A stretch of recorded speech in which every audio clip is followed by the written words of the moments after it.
Good afternoon and welcome back to the Stu Sells Toronto Tankard.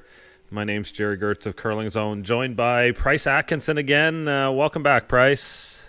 Hey, buddy. Happy Thanksgiving weekend to you and your family and everybody across the wonderful, wonderful country of Canada. Holds a dear spot in my heart. Of course, let's get your face into the show here as well.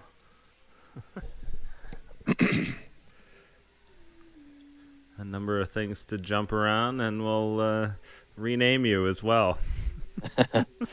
Yeah, I heard Danielle Inglis on the call a little bit earlier. She is fan-freaking-tastic when she calls curling.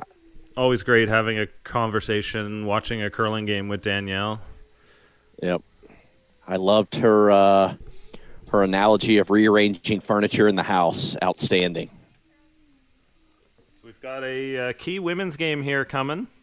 Lauren Mann skipping out of Quebec the last few seasons, now playing with an Ontario-based team, taking on Cathy Auld. Both of these teams in the playoff hunt here this weekend. I believe both 1-1 so far. And I'm sure, as you mentioned the other night, well, throughout the weekend too, but all seven or top four teams will qualify for the playoffs, and you have 7 total women's teams after having to do a little rearranging and switcheroo with the withdrawal this past week. So instead of a nice round number of 8 teams, 7 teams with the top 4 qualifying. Yeah, we make it work the best we can. It's just a matter of trying to put on a safe event as much as possible, and part of that is giving teams an out if they don't feel comfortable. So we did have a team withdraw on Friday after recent announcements in Ontario. They're a team from a hot spot, and they were concerned about that. So their decision was to opt out, and we figured out how to fix it from there. Had a draw kind of ready to go in mind, just had to make a few adjustments and move from there. Safety, the highest priority for everybody, teams, coaches, officials, organizers like yourself, including the great Stu Sells Toronto Tankard, who just does a great job. But I mean, obviously the safety, health and well-being of everybody is at the forefront of every decision, certainly right now. And that's the name of the game. If you don't feel comfortable competing, by all means, whether it's pre-event, whether it's in event, as you guys had happen last weekend on the men's side before the men's final. Yeah, it's certainly a case. We did have the shutdown last week. Of course, news today out of Regina, we have something similar happening there with the Saskatchewan Women's Curling Tour. They had a positive case go through the curling club on October 4th. So that was almost a week ago when it was announced last night. Unfortunately for the event, a number of the players were practicing on the ice on that day. During that time, the person was identified to be in the club. So because of that, they decided to, again, put the event on pause and just proceed with an abundance of caution. I think the risk of any transmission was extremely low in this scenario. But again, we don't know for sure yet, and we need to learn the protocols behind the scenes as we have these things pop up. We need to know that we're going to be safe before we can trust and lean on these protocols put in place. Yep. But obviously, in the case of Stu Sells Oakville Tankard last weekend with Oakville, the protocols at least working the way they should, not being right there and up close with what's going on in Regina. It seems like that everything is working there, but certainly, is your statement and everything you guys came to the decision last week. I mean, all the protocols and, the COVID app, everything worked like it was supposed to. And so I think that's something that you take comfort in, knowing that the protocols that are in place, that they're working.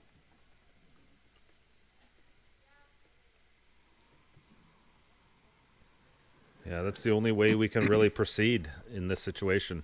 We want to try and get curling on the ice, and we need to do it in a way that is safe, that tries to capture and identify all the potential risk points. and certainly the players. The test, the positive alert on the app last weekend was not the first. There Nope. was a player in the women's competition here as well that this weekend that had this go off Tuesday of last week. So it was like well ahead of this competition. But then because of that, they were able to go get a test. The test was cleared, and they're good to go. So, if there was a potential outbreak and something did happen, again, another line that was broken in the chain.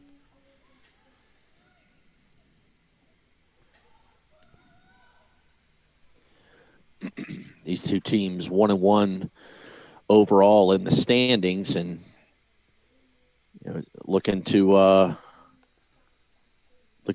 continue to improve and set yourself up certainly for what will be a dogfight for what you think will be a dogfight for that third and fourth qualifying spot.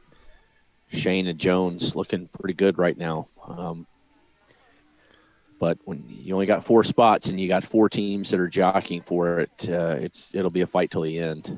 See it who could be is an interesting mix. The DeShane in the lead, tied with Jones at 2-1, is a different DeShane from the one that beat Jennifer Jones on Friday night. Right. That's Abby DeShane, the one that beat Jennifer Jones. Emily DeShane, 1-1 out of Ottawa. Yeah, Abby and her team out of Sudbury, 2-1, did defeat Cathy Auld, I believe. I need to look at the schedule to see who else they took down. But, a good start for that team. They were here last weekend as well, so certainly having some games under your belt helped too. For Lauren Mann, this is their first action of the season.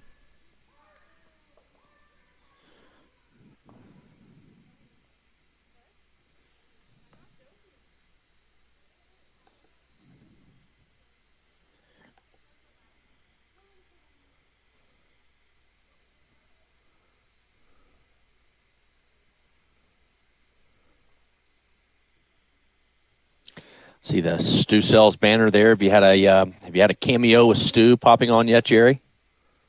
We haven't got Stu in here yet this weekend. I know I was talking to Matt, and he said he's been supporting the bar and from a distance. The KW Granite Club does have a large banquet facility that they've managed to turn into their warm room for the season. Part of the reason they are already open as well. They have a lot more room to work with here at the KW Granite Club.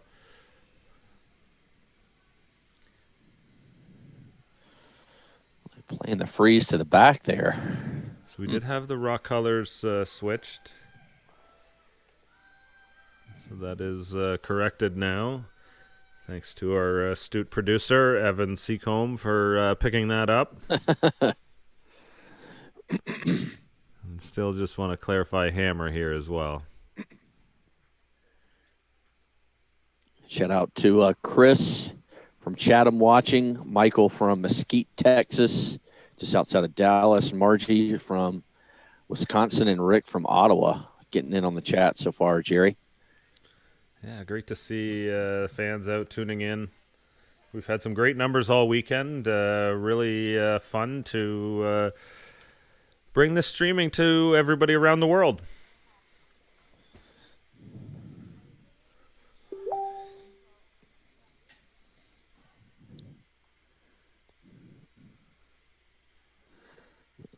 Gonna play a little hit and roll here. Looks like. Near that high center guard.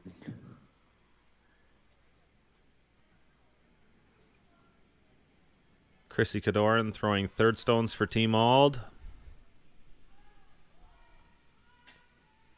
Again, just trying to clarify hammer. We believe that Auld may have the hammer here, just based on the layout of stones. But once we can confirm that, we'll let you know. Definitely not what they were looking for there. Didn't want to get rid of that back yellow. Trying to roll the other way. And in the process of rolling the opposite way, took out their own stone, Jerry. Yeah, certainly not ideal in that situation. Nope. The sheet has its own little quirks to it. A little bit straighter from the center aisleway in towards the center line. A little bit more curl on the other side, the open side, curling towards the middle. So see if these teams can pick up that on the sheet.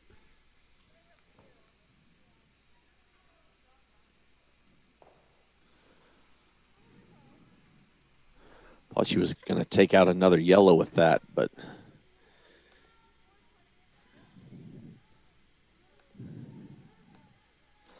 so how was the ice, Jerry, from last weekend, as best that you can tell?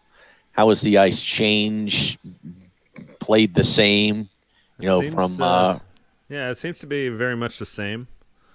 It's been a great surface out there. Yeah. The players were really happy last weekend. Rob Adams and his crew at the KW Granite Club really put in a lot of overtime, extra hours, putting together an amazing facility for the third of 3 weekends now. The KW Fall Classic coming 2 weekends from now.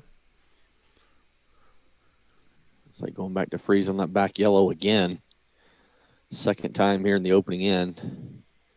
This time they want to try and keep it there. But yeah, that's great.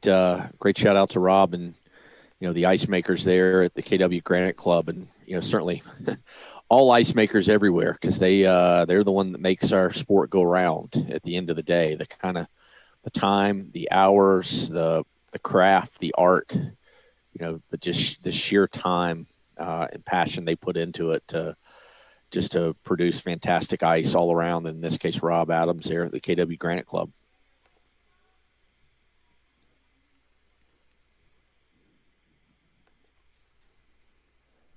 Speaking of, Jerry, I saw the ice going in up at Thunder Bay just recently. I believe it was on Facebook, maybe late this past week. Seeing the ice go in at Thunder Bay. So, Thunder Bay or North Bay? I think it was No, excuse me. It was North Bay. Excuse me, North Bay. My fault. Excuse me. I stand corrected. Of course, being from Greenville, South Carolina, you should have no reason to know the difference between the two. But I do know both. I fully know the difference between the two. I just the Bay gets me confused because I've been to both, and definitely partial to both. Great events in both spots. So Lauren Mann throwing the final two for Team Mann.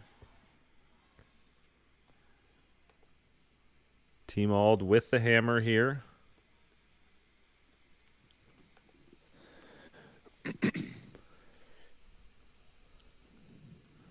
Team Mann with Kira Brunton at third. A little bit of a lucky charm for this event. Kira has skipped her team to the win in the last 2 years of the Stu Sells Toronto Tankard. Seeing if she can help Lauren Mann win it this year.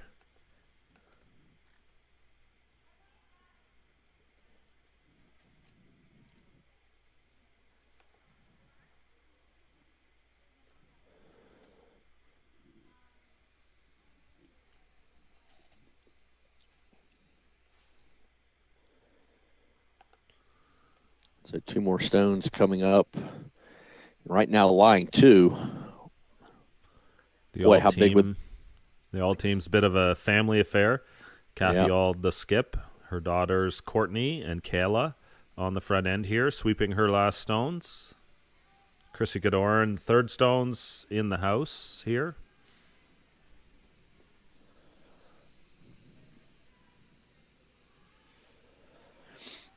Looks like after the first end, Sierra Sutherland takes a 1-0 lead on Jennifer Jones, Jerry.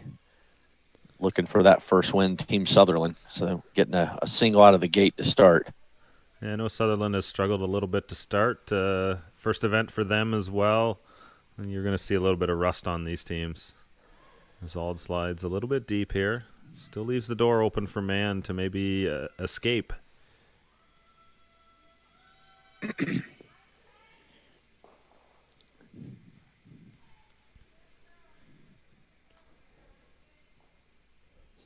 It looks like would come down and freeze right to that yellow that shot. Hey, Jerry. Yeah, it's a key shot right here. Need to make this freeze. Otherwise, potential hit for 4. Yeah, what you don't want to do is leave it to the left or to the right very much at all, because if you do, it will be easy to take that thing out and bam, instead of a 3-baller, a big 4, and you are playing from behind in a deep hole early.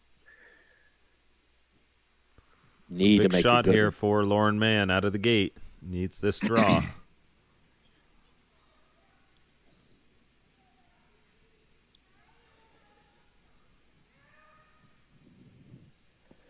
Karen Trines on the sweeping. Cheryl Krevizik also on the front end for Team Mann. This is sliding. Needed to check up. Not bad. Yeah, didn't leave it too far off. Would have liked it maybe just obviously like it a little bit further over, right on there on nose, but yeah, it is a nose hit for 3 for Team Auld here.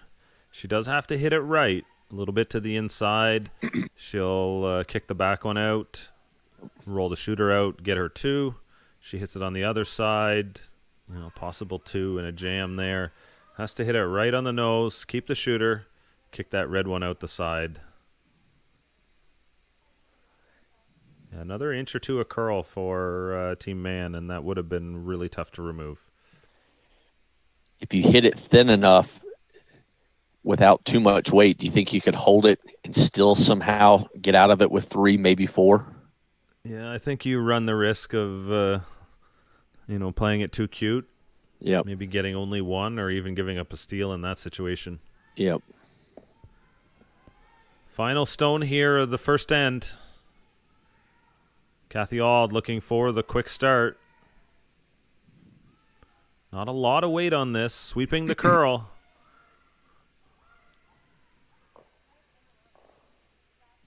And ends up being a steal of 1 for Team Mann. What a big freeze by Lauren Mann. The great escape right here in the first end. Wow. We will be right back from the KW Granite Club in Kitchener-Waterloo, Ontario. This is the Stu Sells Toronto Tankard.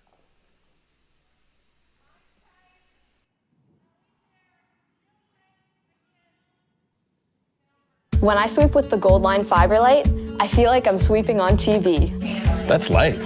More surface area, better results. It's that easy. It's that easy. You need to sweep for weight? You need to sweep with this. Now, every time I curl, people ask me, what are you sweeping with? What are you sweeping with? What are you sweeping with? It's a Gold Line. It's a Gold Line. It's a Gold Line. It's a Gold Line. And it's the choice of champions. Firehouse Subs has so many delicious quality subs. There's something for everyone. But the one that started it all more than 25 years ago was the Hook and Ladder. Piping hot and piled high with freshly sliced smoked turkey breast, honey ham, melted Monterey Jack, and loaded with the freshest toppings on a toasted roll. Try the Hook and Ladder today to find out why everyone keeps coming back again and again. The Hook and Ladder. One bite and you'll be hooked. Visit firehousesubs.ca to order online.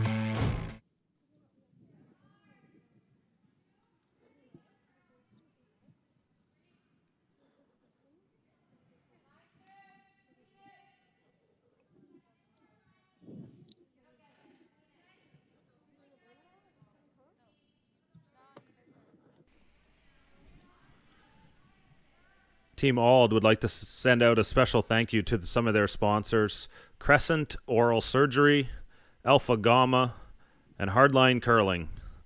We really appreciate all the support that these sponsors have given these teams this season and throughout the years. Their support helps make this possible.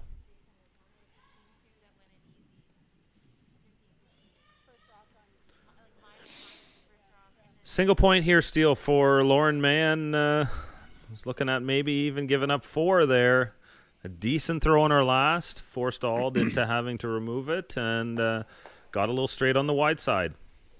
Yeah, how quick things can change just when you think you're in full control of the end. One shot changes the complete complexion of the entire game. And It's what Lauren Mann's freeze did after letting Team Auld off the hook a few times. But that one shot really, I'm not going to say it saved the game because it's a little too early to say that. But when you were staring 3, possibly 4 down, to come up with a big shot like that, instead of being down 2, 3, maybe even 4, you come out of it with a steal of 1 and a lead playing the second.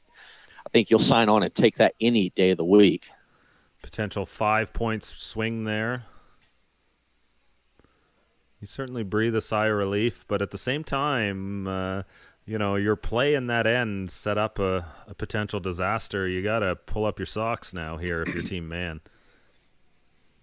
Well, we saw it the other night. Obviously, the game's not going to be – I mean, it could be lost in the first, second end. You're certainly not going to win it, but you just got to keep playing. You just got to keep grinding. You got to keep making shots. And, Friday night when we saw Team Duchesne playing, Jennifer Jones, when they got behind 3, I believe it was, after the 4th end, down 3, and then they come back with a 3-baller, and they had struggled a little bit up until that point and kind of got it together. And, they get the 3 and, they just grind their way and find a way to win. So just got to keep playing and, just kind of find your handle on the ice. You expect hopefully by this point, on day 3, you might have a little bit better handle on it, but, each day it certainly changes a little bit. Hopefully as far as ice makers go, it doesn't, but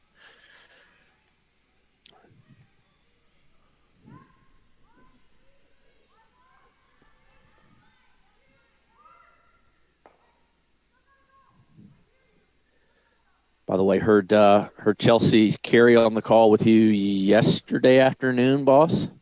Yeah, yesterday for the 2 afternoon games. Or no, sorry. What day are we now? I think Saturday morning. Yeah, 10 a.m. and the 1:30 game yesterday. Chelsea joined us. Yeah, always. It's always, I love hearing her commentate and talk curling too, because it's one of the premier shot makers. When she's making shots, she's as good as anybody in the world, and I love to hear her insight, and enjoyed getting to tune in for a little while she was with you yesterday afternoon.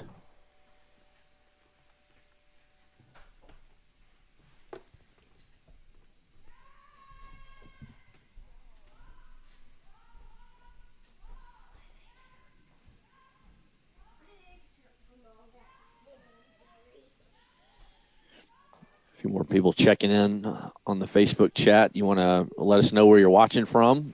Just punching in right there. Jeanette from Anchorage, Alaska. Joan from England. Dora from the Territories. Wilma, Calgary. Wilma, Waterloo.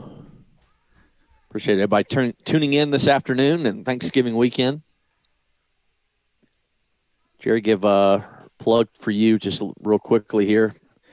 Thankful for the friendship, but thankful certainly that Curling Zone and teaming up with Stu and his team can stream these events and bring these into iPads and iPhones and computers and televisions around the world, as everybody's thirsting for curling. We all want more of it, and this is just a great way. So I'm really thankful for all the hard work you do, and especially with the partnership with others around Canada, around the sport, and Stu himself to make this happen this weekend.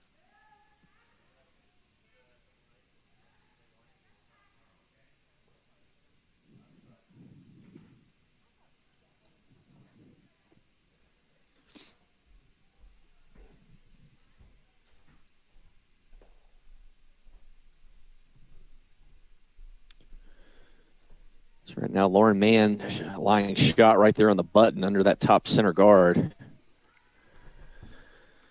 Looks like Cathy Auld might be getting ready to do something about that here.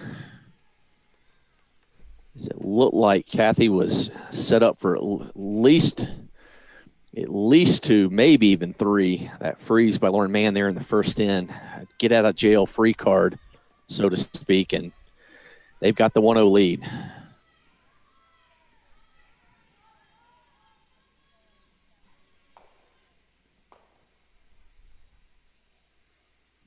Gets it out from underneath the center guard.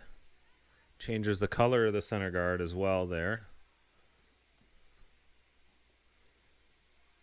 At this level, when you've got 2 teams who are this good, you're sort of looking for incremental improvements like that within shots. So the situation is better. You know, Mann is going to have to play. Looks like she's still going to kind of block that hole. But now if Auld is to run her own stone back, it would actually be her rocks trying to stick in the rings.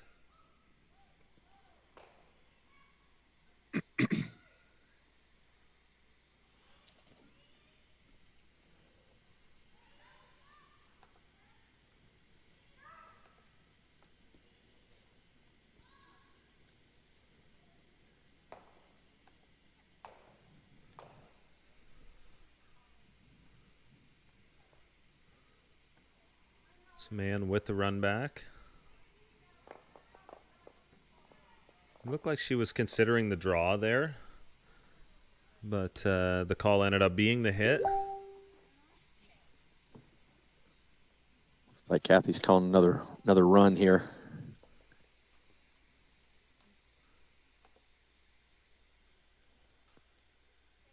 Nope.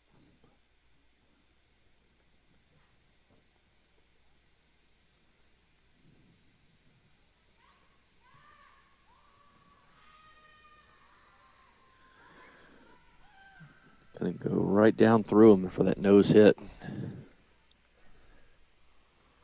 Try and keep this shooter in play here. Yeah. Certainly didn't want to roll that much. Would have liked to have rolled under that top yellow. Yeah, you kind of had to throw a lot of weight to get that shot. Not sure it was possible to stick it there. It's one of these things with so much curl. Guessing the line for a hole like that can sometimes be difficult. Throwing like a hack waiter, yeah, you look at this long view here, and it's, you know, maybe a couple inches over a full rock size there. In that side, it was the side that had played with a little bit more curl this week, if I remember right, Jerry. I believe it was the other side that played a little bit straighter, eh? Yeah, right here, this side here has been running straight. And when I say running straight, it's got a little less curl than coming the other way. It doesn't mean that it's going to be absolutely straight. One of the things, though, when you do up your weight a little bit, as you see with that shot, probably close to back 8, back 12 weight, it runs a little straighter. Sounds like just messaging with Chelsea. She will be back at 8:30 Eastern tonight for the final women's round robin draw. Must see, must hear viewing with Chelsea on the call with you, boss. Yeah, it's a real fun atmosphere. Yep.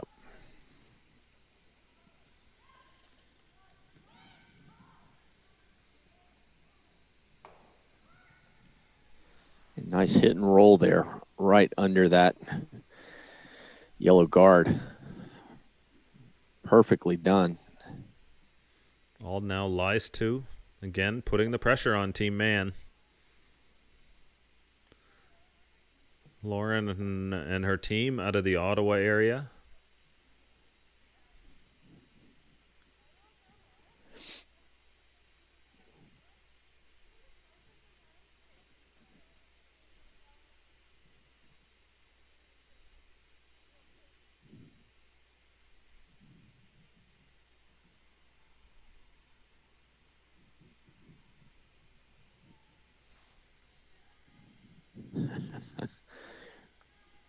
Somebody in the Facebook chat, happy birthday to 29-year-old Sherry Madoff today.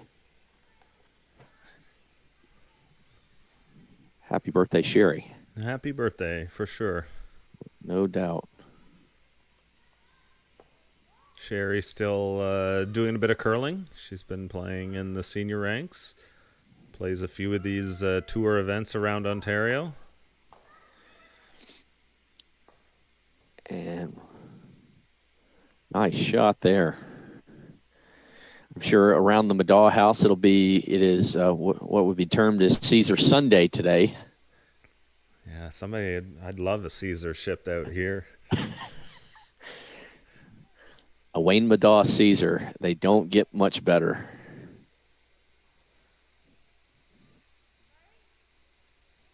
I'm sure it had a little ample extra juice for Sherry's birthday today. But, yeah, definitely happy birthday, Sherry. That's when you bring out the good vodka, right?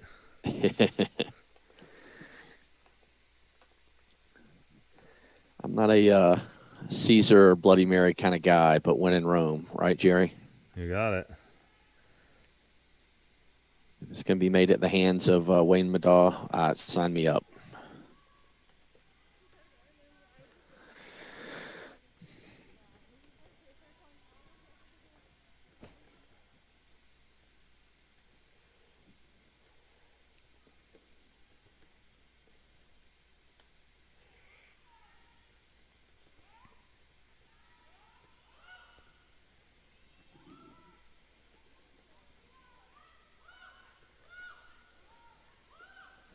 It looks like it might be curling a little bit too much.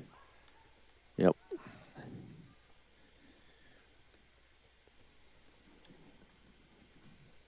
You could see it. It was moving toward that center line a little too fast, and it was going to be a problem. Obviously, only one sweeper. It's going to be a lot tougher to hold that line when you only have one versus two, boss. Yeah, it definitely makes a difference on a few shots. We've seen some discussions around, shots you might not play if you knew the other team could sweep as well. The types of shots where you got to hang them on the 12-foot or in the back, that type of thing. Yep. So teams learning sort of the new normal out here where one sweeper in play. That one sweeper is the only player that can sweep from start to finish. They do, however, have the ability to go the entire distance of the sheet. Second sweeper is in play. This is one small difference from the Curling Canada guidelines, as we're trying to incorporate that second sweeper for communications, line, judging weight, all of that stuff. Things that sweepers typically work together on. So key there is that second sweeper needs to be giving distance to the active sweeper on the stone.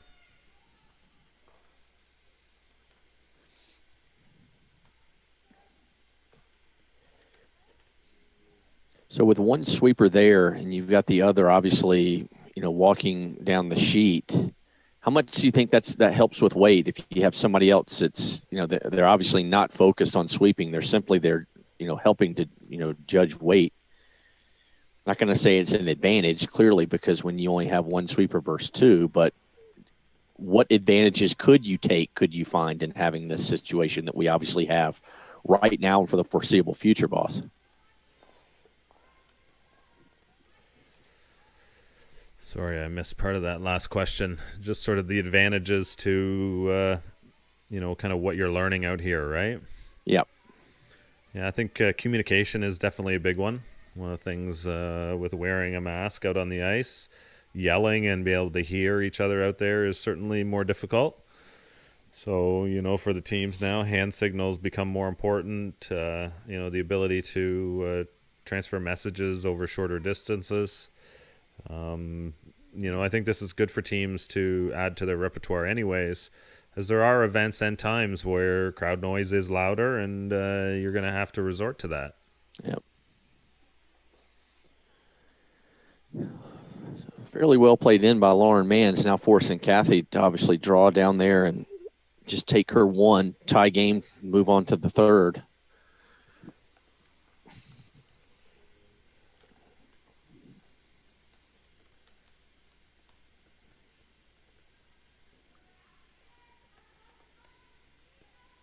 You obviously have that red stone there in the 4-foot, a little bit of a catcher, but obviously just trying to draw right in for that one.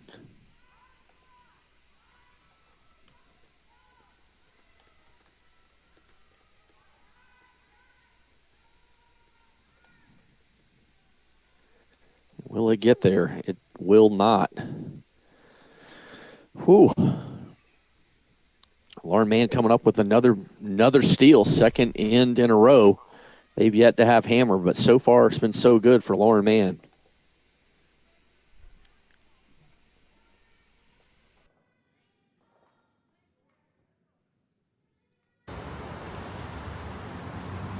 Hi. Hi. Hi. I'm Sean Chang. My name is Chris. Hi, I'm Phil Hanna. And I'm an RBC mortgage specialist. I can meet you where you work, where you live, or halfway across town. Unia Mortgage Specialist. You can find us anywhere, from here to here, and even way over here.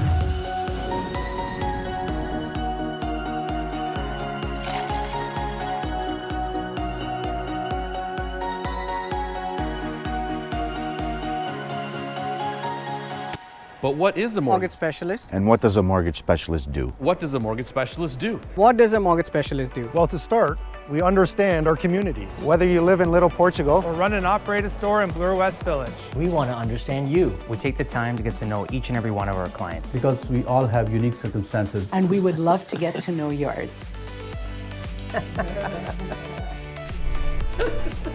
So, let's meet at your closest branch. Or maybe over a cup of coffee. So we can understand what matters to you. We're here to support you. And we never, ever leave our clients behind.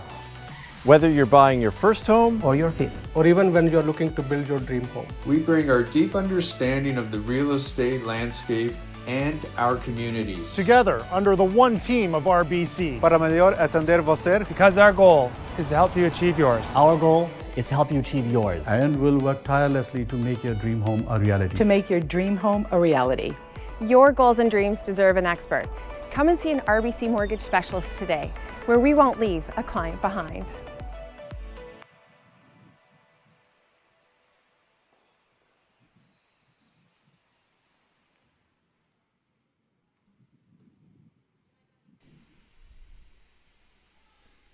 Special thank you to Keith Joel, who makes an appearance in that video there. Royal Bank Mortgages. Keith, a longtime supporter of the Stu Sells series, and certainly works with Stu through the real estate business. Stu has a handful of suppliers he trusts to get you into your own home, and Keith is one out there to help make it possible. Back into action here in the third end. Just got a little note. I think it looked like Cathy was maybe playing the split on the front there. Okay. Trying to get the shot stone and her rock into the rings.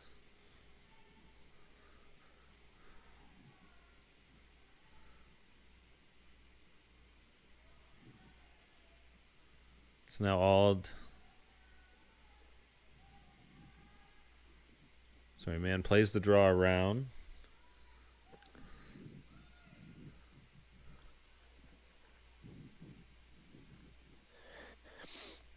So, Jerry, we were talking toward the end of that last end, about some of the changes and way teams adapting. What do you think is the biggest thing that teams are having to learn from, adjust, adapt with the new rules with the ongoing pandemic, whether it's the one sweeper, communicating with a mask on, maybe it's pregame routines, that kind of thing, where you're got to get most of it done before you get into the facility. What do you think are some of the biggest adjustments that you see or have heard from a lot of the players so far in just a very short time? Yeah, the masks are certainly one of them. It wasn't a change that anybody was at all excited about. But I think for the vast majority, they understand what we're trying to do here. And, we need to make sure that we go safety first. One sweeper is certainly a challenge as well. And just trying to get a feel for where to be out on the ice. I know we see things look a lot better here this weekend. Last weekend was an adjustment for just about everybody on the ice. It was the first curling. And, everybody's sort of learning the new dance moves out there. After you throw your shot, there's a certain routine. You need to go up the line and wait in a certain space. As that one slides through the hole, finds it, and then also, just to add insult to injury, kicks their own out the back. Yep, you're going to feel not so great about that shot there. A lot of teams, while there were several, that were on the ice last week, there are a lot of teams, playing for the first time this weekend. And so, everybody's going to have, most every team is going to have their first time, navigating their way through this and, adapting to the changes when they get to the ice for that very first spiel and event.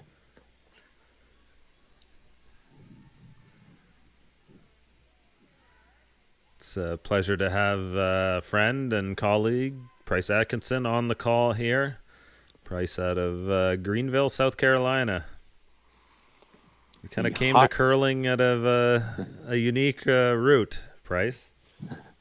The hotbed of curling here in the upstate of South Carolina. Yeah, just, always loved the sport from watching it on television, and certainly we don't have an abundance of ice here. We've got one rink. I should stand corrected, 2 rinks in the entire state in terms of curling rinks, and those are, arena ice shared with hockey teams. So, not very many opportunities to play, but have always just loved watching the game and enjoyed it.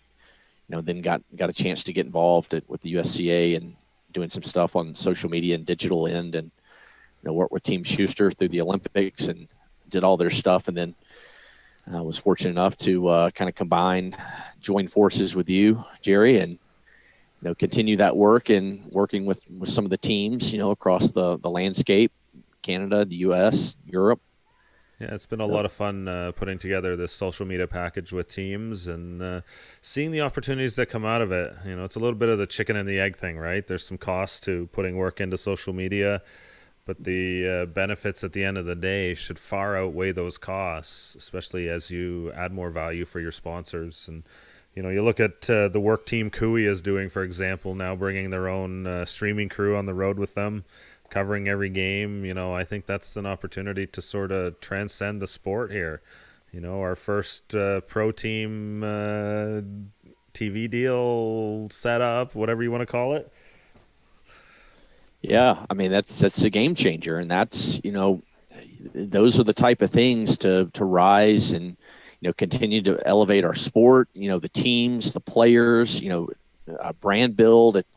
It's all interconnected. And as you said, it's chicken and egg kind of where, you got to put in some money and, invest up front, but you should have that return on investment. And then hopefully, a lot more than that, whether you see it tangibly and, in the advertising and in terms of sponsors that you get, but also relationships you build across the sport, the brand and imaging and the PR aspects that you build for yourself as a player and as a team, and that team brand building is just massively important. And, a lot of teams, there are people that like doing it. There are a lot of players that don't like doing it, and it takes another element off their plate when they can continue to just, play, practice, get in the weight room, do all the things they need to do to be successful, and just communicate what are their objectives, online, give them ideas and help them execute. So it really has been fun, and it really has been, a lot of ways now with another season under our belt, even with the pandemic ongoing and things that we're adjusting to, to see how that we've in a lot of ways changed the game to a degree, because a lot of teams are doing more than they've ever done. And I think it's because they see some of the other top level teams doing it. Yeah, it's definitely something that helps bring some dollars in for teams. A dollar earned in sponsorship is just as good as a dollar won on the ice.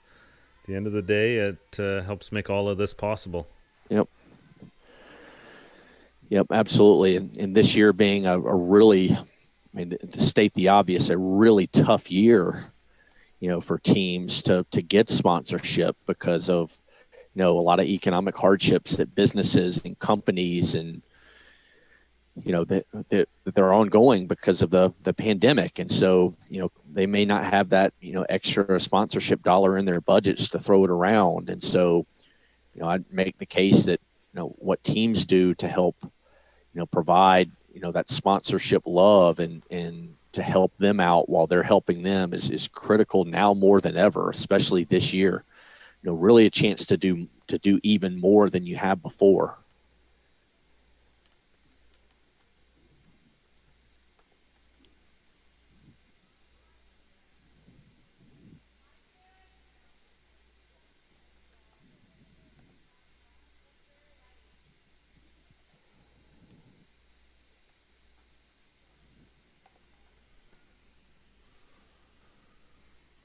So a couple little hiccups here. I saw Team Auld slide one through earlier. Team Mann wasn't able to capitalize. Chrissy Godoran, another chance here.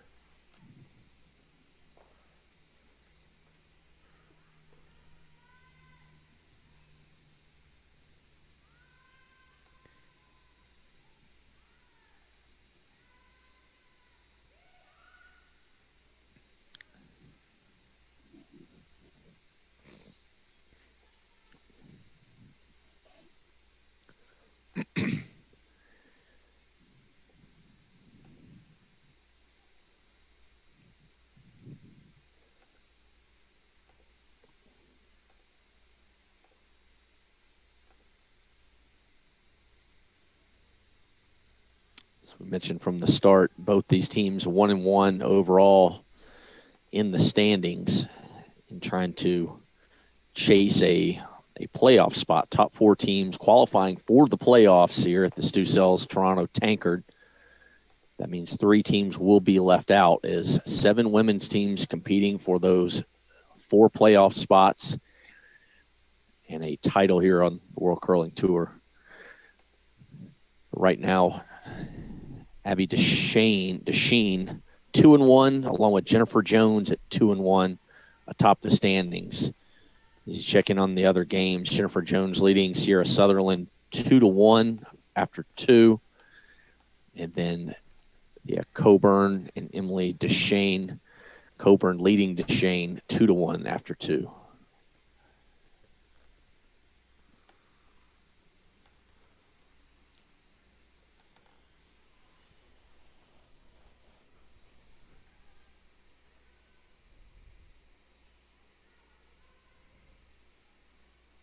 Just to clarify, not a World Curling Tour event. I stand corrected.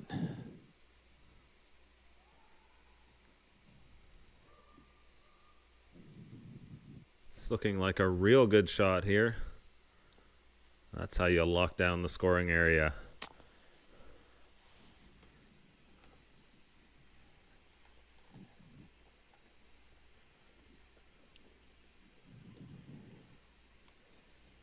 Definitely Team Mann right now looking good again here. Cathy going to need to come up with something good here at the end of the third end.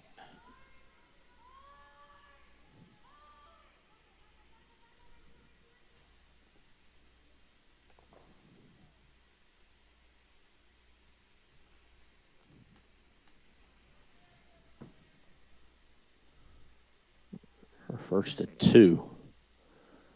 Got one more coming after this.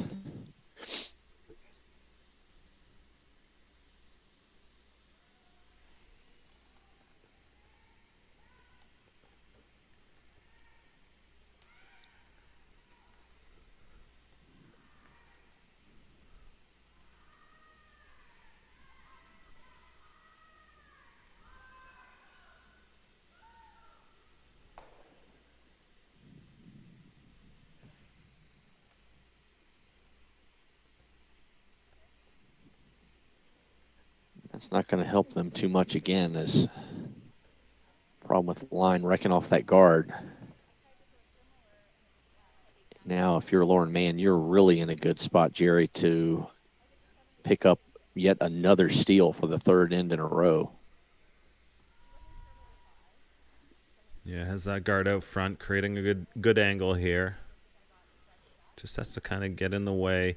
Can't leave this short, because that redstone on the side there is an opportunity in for Team Auld for a big score.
Last stone here for Mann.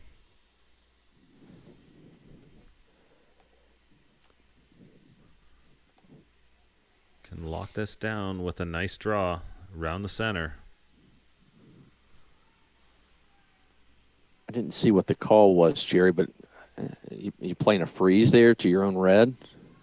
Yeah, I think you want to get anywhere in line, partially tucked. Yeah.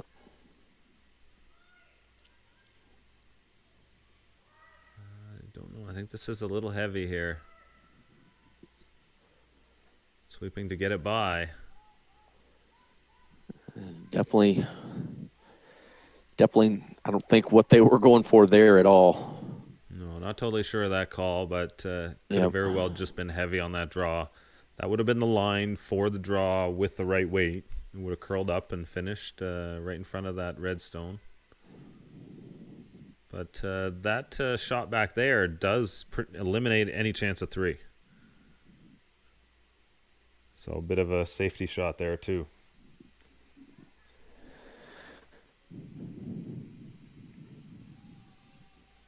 Cathy Auld here.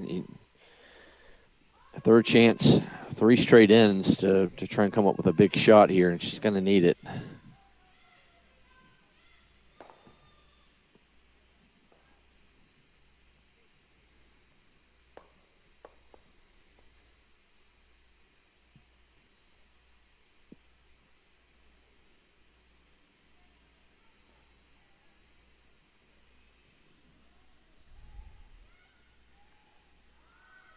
Last stone here, the third end.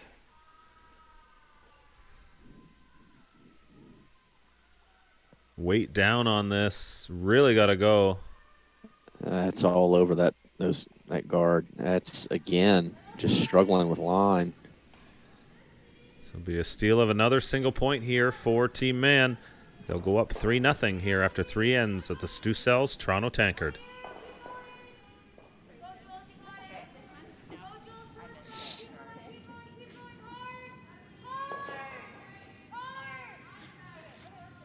Hey guys, we are here at the summit at King and Bathurst, and this condo complex is crazy. Look, it's got an outdoor pool, it's got 2 barbecues, has an indoor pool, full gym, yoga, workout room. This is truly like being at Club Med. Now, we're bringing this amazing 1-bedroom and den condo unit to market, brand new wood floor, brand new gorgeous kitchen, brand new bathroom, open concept. This building was built about 30 years ago. When they built these condos, they built them for living. So we're almost 700 square feet of open space, floor to ceiling glass, so much room, closets, storage. This is an amazing unit. So go to stusells.ca, look at all these pictures, see the video, and then call me, Stu, and come for your personal tour.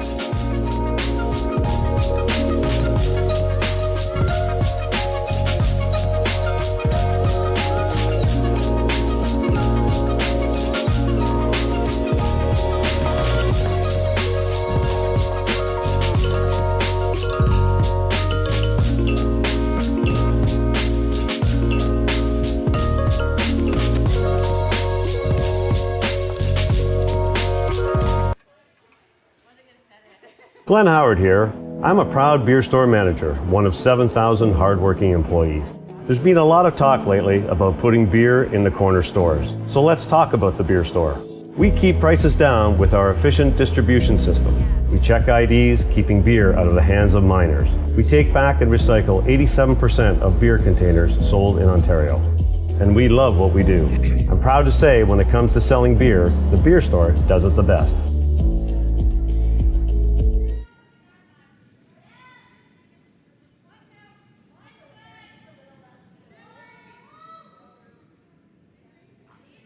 Some people see the world a little differently. Where others see problems, they see possibilities. And they have the curiosity and ingenuity to turn those light bulb moments into awesome realities.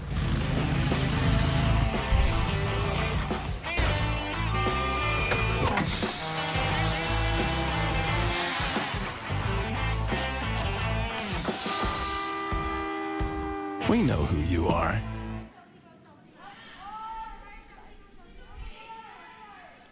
Welcome back here inside the KW Granite Club.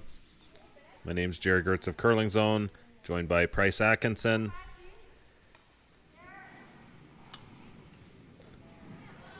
You know, Jerry, seeing that Glenn Howard commercial there at the break, you know when Glenn Howard's in an event, because when you pull up to the host hotel and you see that Glenn Howard emblazoned, team logo on the side of the pickup truck, you know he's there, loud and proud. It's the kind of thing you got to put it out there for your sponsors, right? Yeah, it is awesome, man.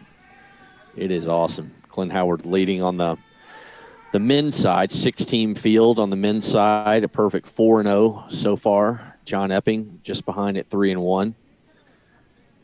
Howard will be in action a little bit later. One of the things we've certainly been trying to do this week is showcase some of the team's sponsors as well. Yep. A number of these top teams are supported by sponsorship, and it is pretty much a full-time job during the curling season playing this game. So, definitely some upheaval there for teams, and they're doing everything they can to support the sponsors that have come back and been graciously supportive of them continuing to do this. Yeah, not to just go full frontal, but if viewers out there watching right now and on replays or later today, go support, try and help out some of the sponsors. If you've got one of the sponsors of a team that's one of your favorites, and you see some of their sponsors, go give them a little bit of support, go give them a little love, especially this year. Right now, it's understatement of the year that it's everybody's going through a tough time, but there's some pretty simple things you can do on social media as well that go a long way with sponsorships. Obviously, we say the same thing on Curling Zone. Anytime a post has good engagement, lots of likes, lots of shares especially, right? That gets noticed by sponsors. So, same thing with your favorite teams. They post a highlight. Please share it. Post it on your Facebook wall. Share it on Twitter. Like it. Throw a comment up there. Throw a go team. Hey, we're behind you. We're supporting you. All of those messages are great for the team too. They love seeing that, and and at the same time, that engagement is really what makes it possible to track for sponsors. So the more, the better. Yeah, a great example. Team Jones puts a highlight or a shot up. Retweet it or share it on Facebook. Thanks at Princess Auto for, helping support Team Jones this year. Something just very simple like that. It's the same thing as a Go Team Jones. If that's what you wrote instead, you're basically saying the same thing, except you're obviously supporting one of their sponsors at the same time. And that's not to, get too corporate. That's just simply, supporting them as a team and their sponsor. And that is incredibly important at this current time. Cannot stress that enough. Yeah, every little bit helps. I know fans always ask, what can we do to support you, to help you? Sometimes there's expectations to pay, but you know what? It's that work, that help from fans out there is all free. But it means the world to the teams and to the events and everybody doing all of this stuff too. Shout out to Megan Edwards. She's part of the Rockheads group. She just threw out I do that. She sure does. You know what? We love the Megan Edwards types of the worlds that are sharing this stuff and talking about curling and posting. And, yeah, it's greatly appreciated for sure. Absolutely. Another question here from Steve Manfred as well. He said it's sort of a comment but a question. Safe to say the Scotties won't be happening in February. In Thunder Bay, most likely not. What we're seeing, there was a story out this week. Greg Strong from the Canadian Press had it. Interview with Jerry Peckham where they kind of talk about that trying to create a bubble for the key events that Curling Canada would like to get running this year. The ones with big sponsorship and TV opportunity and the chance to get the sport into the limelight. They are looking at a potential bubble idea like other sports have. So you'd maybe have a place where there's a hotel close and it's easy to try and control and manage in and out. and you play the Scotties, you play the Brier, you play the Canada Cup, and very possibly a World Championship as well. Yeah, I think a bubble scenario, Jerry, is really the only honestly foreseeable way that you can pull it off, if at all. But I think that it's certainly doable. It's a matter of, the finances and the timing and, obviously working with the World Curling Federation, because, with World Championships, if the World Curling Federation somehow is not, and again, this is just speculatory. This is nothing that we've heard or know to happen. But, if the thinking might be out there that you're not going to be able to hold a World Championship in the spring, at what point do you even try and what's the point in holding a Brier or Scotties? And I'm not advocating there not to be one at all. That's not what I'm saying. No, this is going to play itself out with the health conditions, the risk analysis that goes into this. Like, the reason that these events are still alive is that they're a big piece that funds the organization. Yep. The Brier is a big revenue generator. There is strong TV sponsorship. And, of course, curling on TV, if that's our only event we get to watch this year, people are going to cherish it. Oh, absolutely. I mean, the viewership on a Scotties or a Brier, this next February/March, I mean, you'll be breaking all-time records. Yeah, people won't be able to go out and into groups, so you're going to see people at home. You're going to have a captive audience. Right. Yeah, it will do well, so I think it will draw potentially increased sponsorship. Yep. There might be more opportunities that come out of that. But, of course, they lose all the TV revenues. So, maybe they go to a venue where you dress it up. Yep. The Portage Curling Club, Portage La Prairie, Manitoba's the kind of place that makes a lot of sense. The hotel there is attached to the facility. Yep. Stride Place is a smaller rink, similar to what a lot of Grand Slams play in, that you could go to a rink there if that's what you prefer. You could have the curling club that still exists attached to the hotel for practice. So teams could train and warm up. You could create kind of a bubble scenario in a situation like that where, teams could be quarantining, but at the same time get out and get a chance to go throw practice rocks still. Yep. Right, so they're training at the same time. All, these things, this is all, like the best possible view. Yep. There are so many considerations behind it. From what I heard from Sportsnet, I think the NHL Return to Play book, the guidelines on how they get the game back to the ice was like 75 pages. Like, just so many things behind the scenes that fans don't consider with making decisions around these events. Yep. And obviously the big difference, there are a lot of differences, but from the NHL bubble, that was several months. This would be a couple weeks. Well, no, you're talking you need at least 2 weeks lead time, right?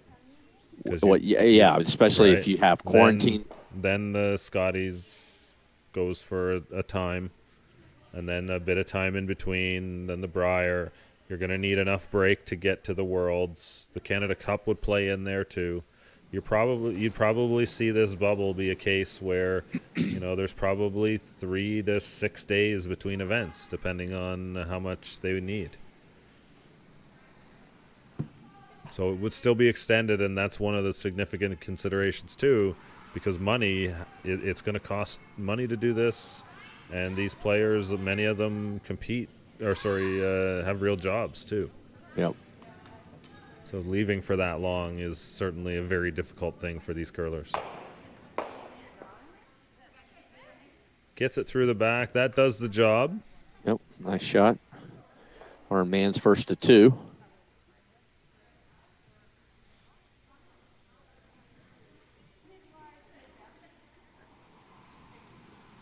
Cathy going to play the hit and just try and roll over just under that that yellow center guard.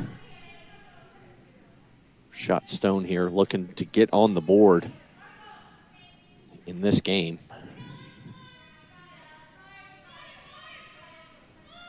Yeah, Cathy Auld's team, Cathy, one of the top contenders in Ontario every year.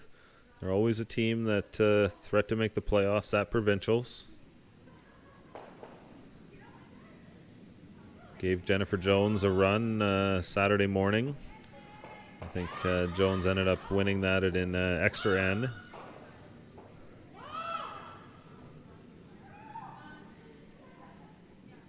And not quite here.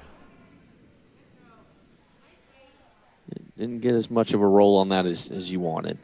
But yeah, the perfect roll made the double. It Yep. was the whole thing all mixed in well. Now, Mann's going to hit this. Ideally, she'd love to hit this right on the nose, stay as close to that yellow guard as possible. Make sure to check out curlingzone.com, your home for all scores curling related this weekend, next week, as we continue to move forward through the season. Curling Zone's got you covered no matter where the event is. Taking a look at that curlingzone.com scoreboard, Jennifer Jones now, after a steal of 2 in the third, leading Sutherland 4-1. Emily Deshane has tied it up with a single in the third against Team Coburn, all square at 2 after 3 ends. Yeah, it's certainly a tight event so far. Nobody undefeated.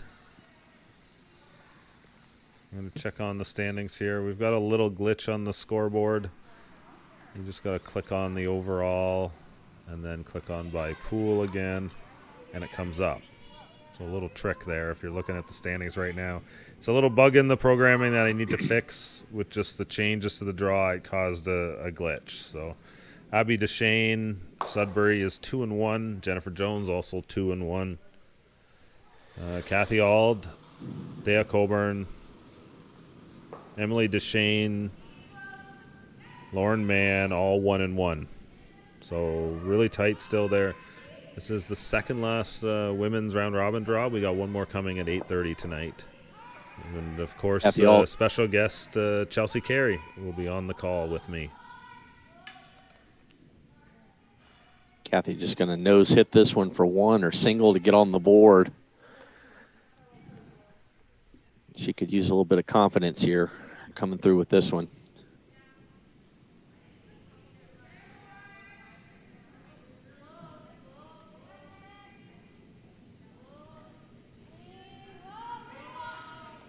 All you got to do is nose hit it, stick the shooter, and Hold it on the straight side here, and looks good. Yep, that'll do it. Put one on the board for Cathy Auld. Trails 3-1 here after 4 ends at the Stu Sells Toronto Tankard. We'll be right back for the second half of this game.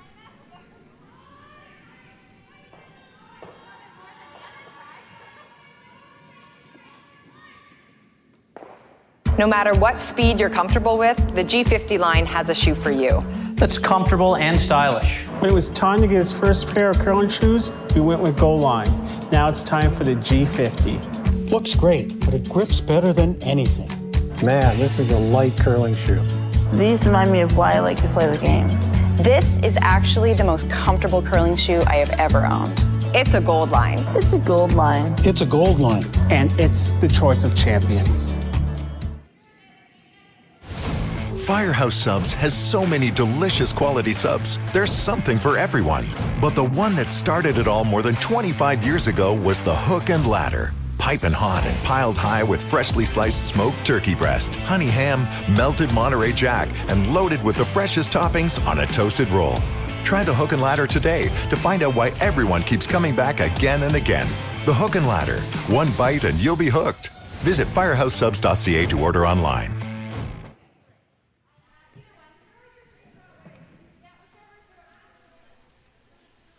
Back here inside the KW Granite Club. Beautiful 6-sheet facility on the grounds of Wilfrid Laurier University, or close to it at least.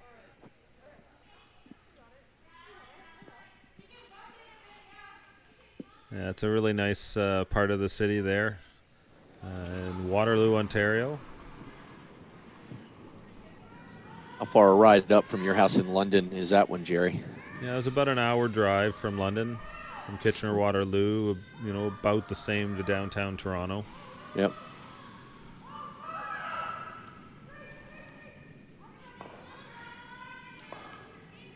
Yeah, that area, Waterloo University is also right in that area.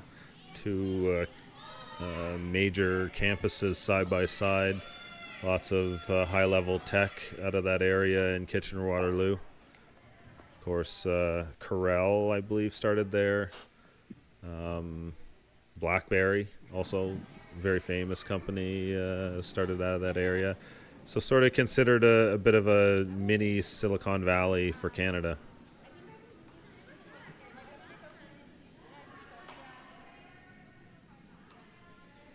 Yeah, my last sporting event, I think for probably a lot of us, staying in Ontario, last sports I tasted live was, the Briar in Kingston. And I really loved Kingston. They were a phenomenal host there for the week. It was just a fantastic time and a great city, great venue. Yeah, you know what? They really did an amazing job with that. The Briar as an event is transitioning.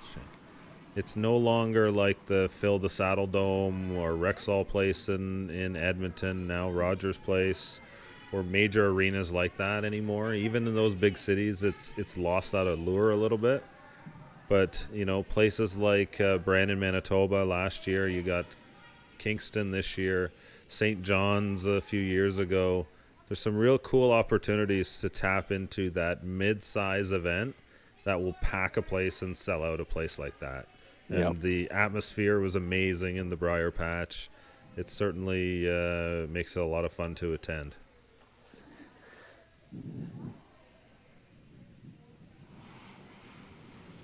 Home to one of the great bands, the Tragically Hip. And you are constantly reminded of that, I feel like, everywhere you went around Kingston. Not something I was upset about either, being a Tragically Hip fan. Maybe not as big as the great Don Bartlett, but a big fan nonetheless. Yeah, they have a little bit of a curling connection as well. A couple of the band members have been curling members in the club in Kingston, I believe. They have thrown out opening stones at a number of events in town, too. Nope. So, you can't be much more Canadian than a pop rock, like a folk rock band writing about Canadian stories, throwing out curling stones. Yeah, that's the true Canadian story right there. I bet you were a little surprised I even knew who the Tragically Hip were when I told you that back in the spring. Yeah. Come on, Jerry, come on.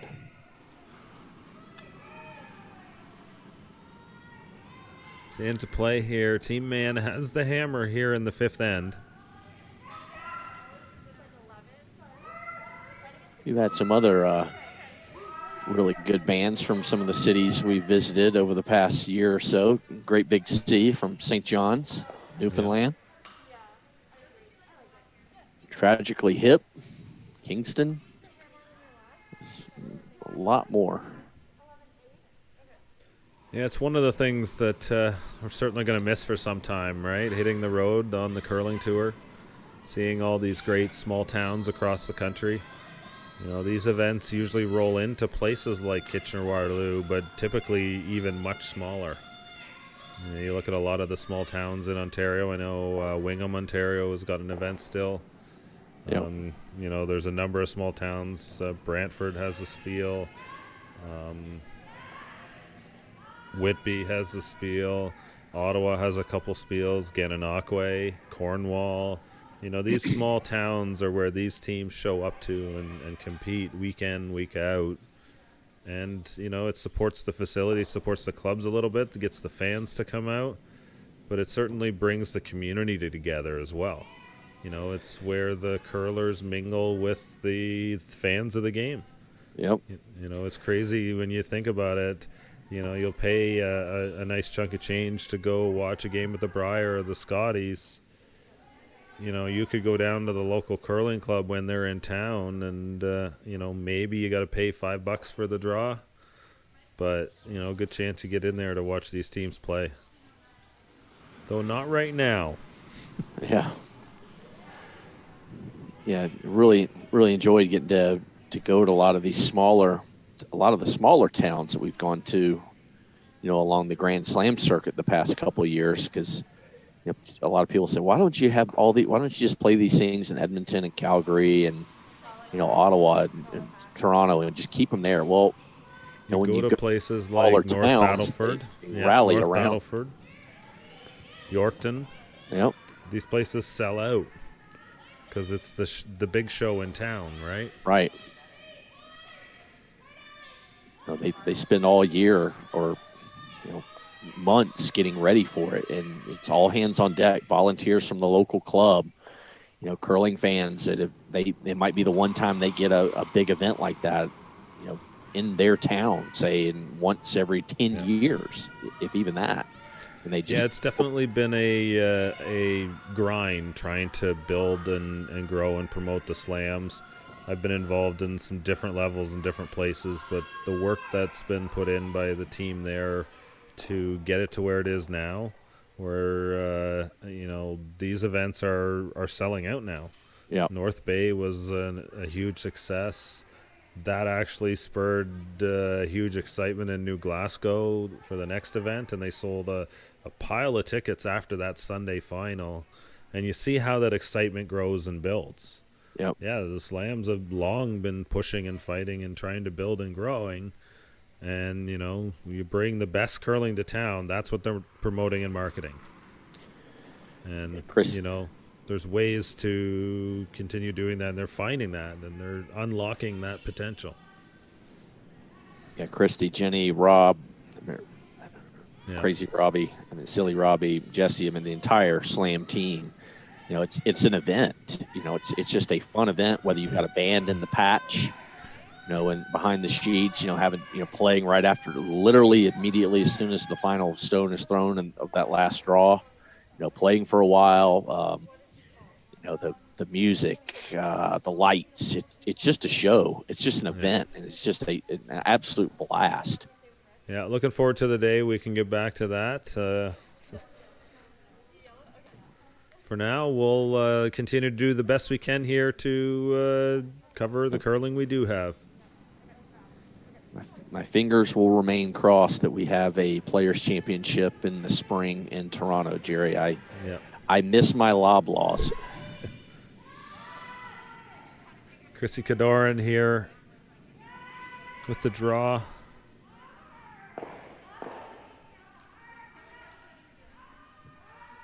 Trying to bury around the yellow guard here.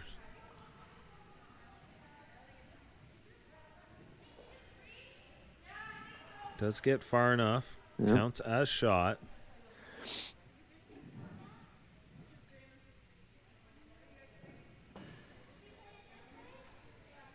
Important stone there as Mann has hammer here. Certainly building a big end.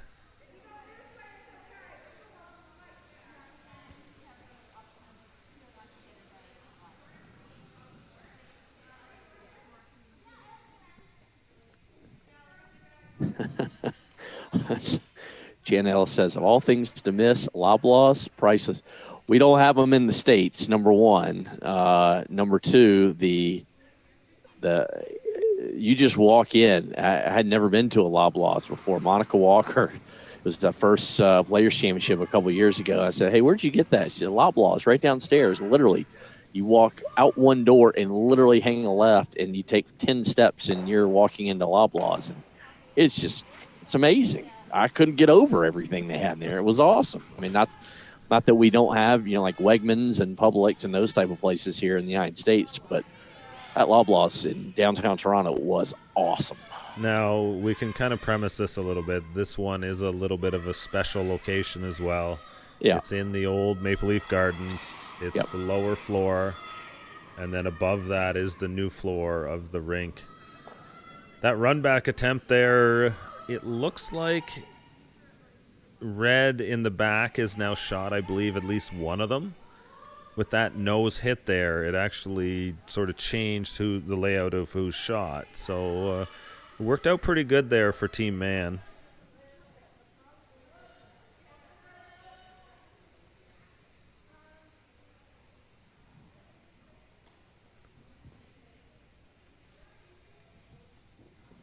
So Auld here needs to make a fairly aggressive draw around the middle, make sure she gets buried, or make a play on the back.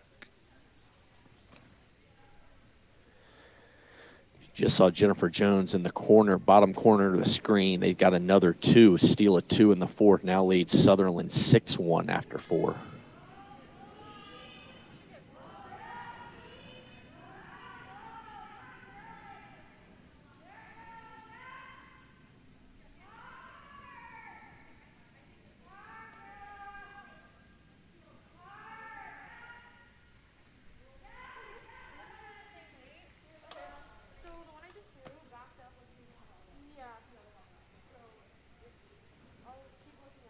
That comes up a little bit short.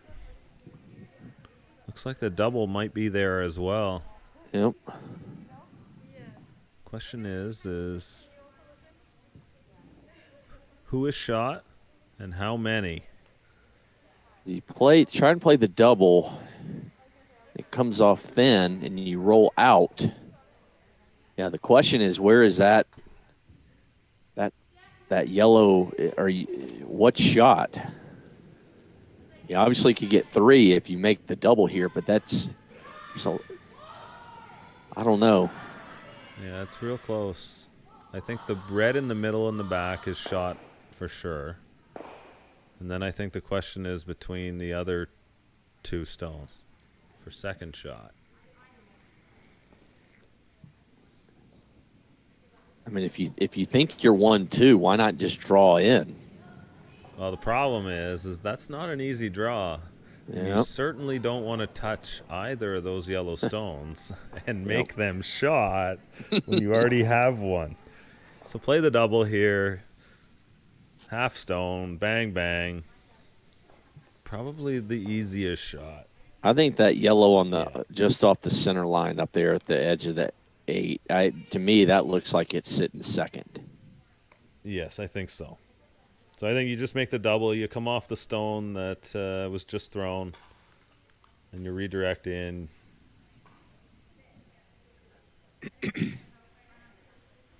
Yeah, the draw for 2 is certainly a fair shot here. You know, you're up 3-1 already. Get 2 on the board. 5-1's real safe. But that's a hard shot. Yeah.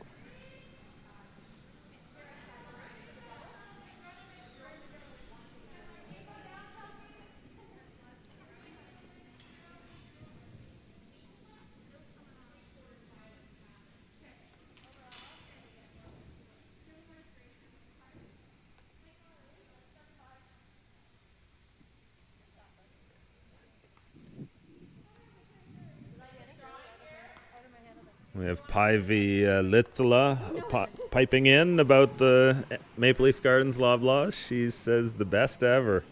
So you're not alone there, Price. Päivi is dead on. It is the best ever. It is phenomenal. Thank you, Päivi, for backing me up on that. Lauren Mann with the double attempt. Sorry, this is made with a run back. Oh, boy. Ooh. Wow, so close. I didn't realize they had to make a run back to make that shot.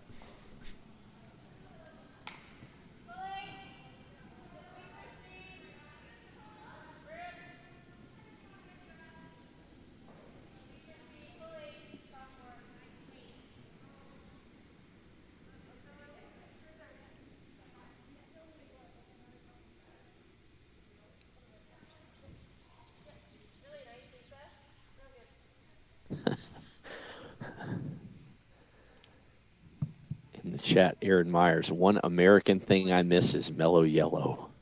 I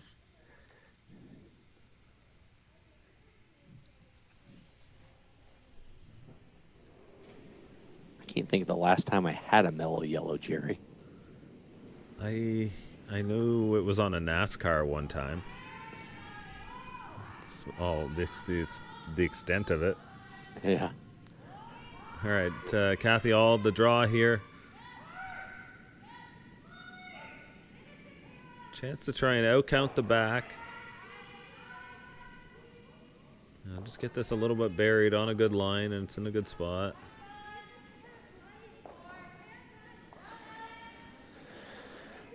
Well, now you got to be careful here. Okay, so they seem to be fairly comfortable with that shot. It is possible that yellow out front is outcounting both reds in the back.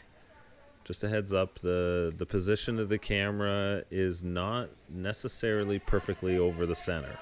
So that could affect our vision as to who shot at the same time. So just to preface this, if measurements just throw us all totally out of whack here.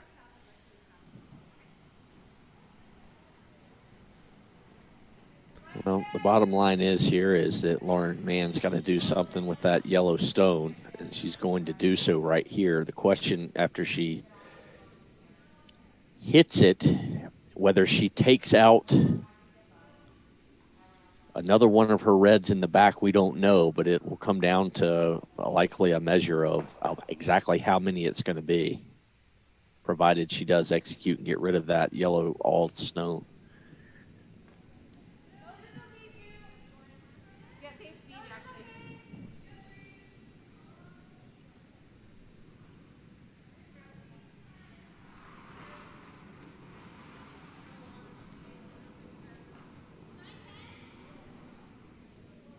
Looking for that 9-10 type weight.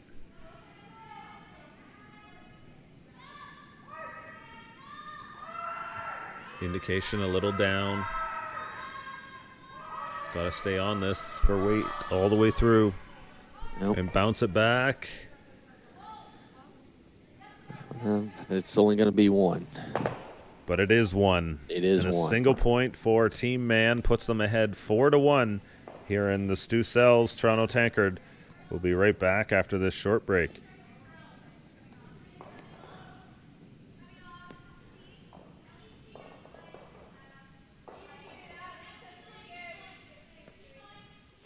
Hey guys, we are here at the Summit at King and Bathurst, and this condo complex.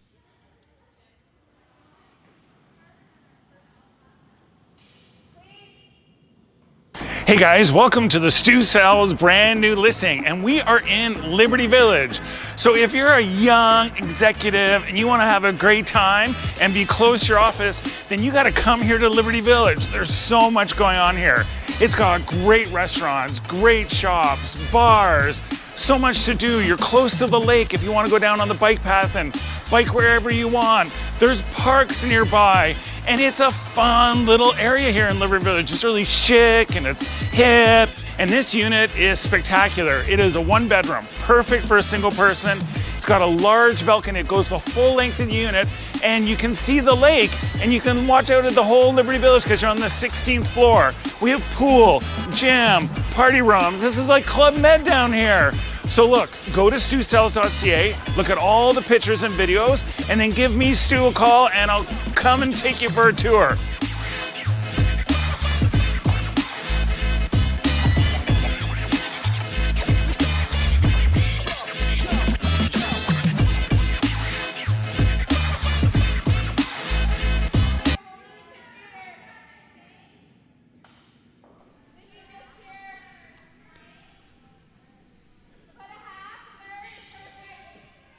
Back here with the 6th end of the Stu Sells Toronto Tankard. My name's Jerry Gertz of curlingzone.com, joined by Price Atkinson, friend, colleague, teammate, definitely.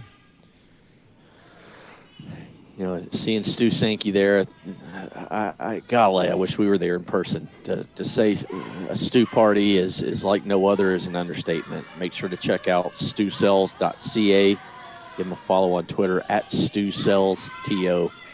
Stu Sankey is one of the best and an absolute fantastic ambassador for our game. Yeah, the Stu Sells series was scheduled to be up to 8 events this season. They're involved in the Stu Sells 1824 Classic in Halifax. Yep. That event won by Team Howard last year. And, it's just sort of a testament to see that Glenn Howard's team, Brad Gushu's team, go to these events every year as well. They really love the investment Stu puts in and makes this possible so that they can compete a little bit closer to home. I say Ambassador, really at the end of the day, a supporter, as big of a supporter as there is for our game anywhere. And it goes beyond the elite game at the same time too. Right, exactly. Juniors is supported. I believe there's a under 21 and an under 18. There's also a mixed doubles event, which is a new discipline for our sport and needing investment as well. And there's been work on a entry-level club event at the same time too, sort of along the lines of the Travelers event or the club championship in the States. Events like that help that. And now for next season, Port Elgin Super Spiel, the Brantford Nissan Classic are sort of your regional tour events. The B and C tour teams play those events. So Stu's bringing some investment there and some carrots for those teams to win as well.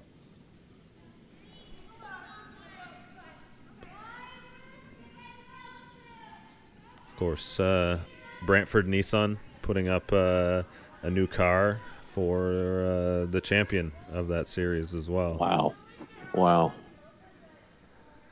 Yeah, certainly a huge sponsorship there added to the portfolio as well.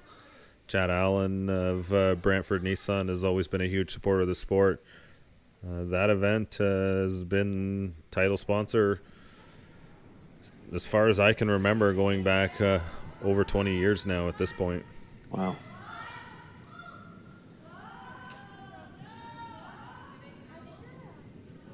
Got some other folks checking in on the Facebook chat from BC, Lake Placid Curling Club. Appreciate you all joining us. Everybody tuning in wherever you are.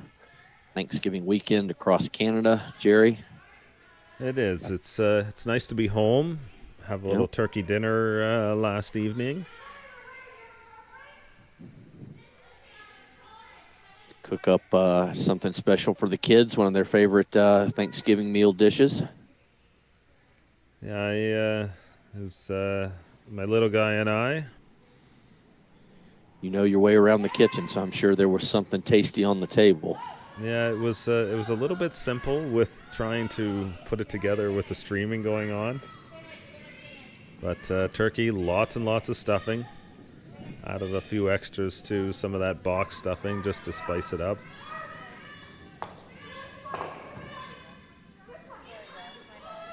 For me, it doesn't matter where the stuffing, how or where it is.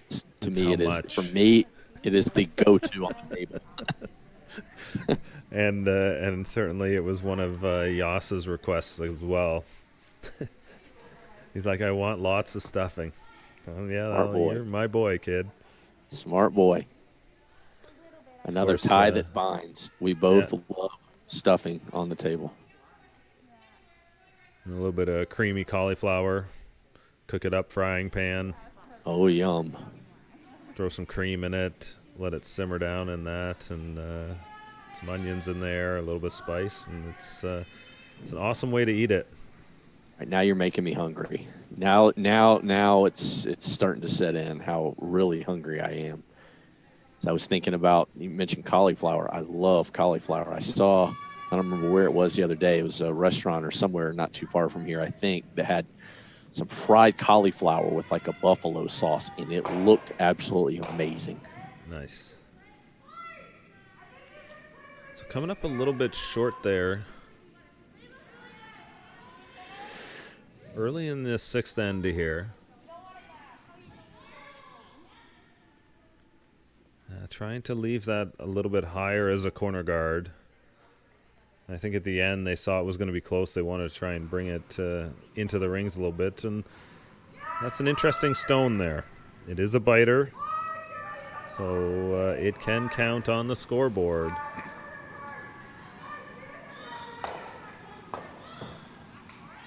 So Team Mann has to deal with it there. They sort of roll out. They catch out one of their stones in the middle and kick those other ones behind. Mentioned the scoreboard, Jerry, the curlingzone.com scoreboard. A real quick look at it. Emily Deschene with a deuce in the fifth to tie things up 4-4 against Coburn. And then Sierra Sutherland taking on Jennifer Jones, down 6-1. They get a 3-baller in the fifth, does Sutherland. And so they creep a little bit closer as they trail Jones 6-4, playing the sixth without hammer against Jennifer.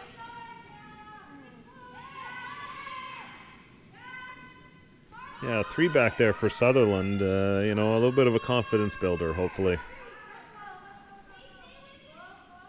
That is the Ontario Junior Champions from last season.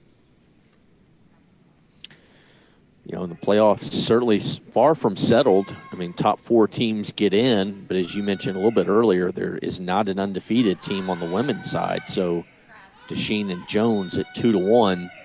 Then you've got 4 teams all at 1-1 behind them. Top 4 make it. It is far from settled as the next women's draw will be coming up tonight. Jerry, what time you have Chelsea Carey on the call tonight, right? That'll be 8:30 Eastern. We'll be on streaming on Curling Zone's YouTube channel as well as on Facebook. So if you're looking for our feed, go subscribe on YouTube. Click on the notification button to follow, and it'll let you know when we're live. Subscribe to us again. Help those counts help us with sponsors and trying to bring more streaming forward as well. So that's what we're trying to do there. And on Facebook, make sure you give it a like and click on that notification button as well.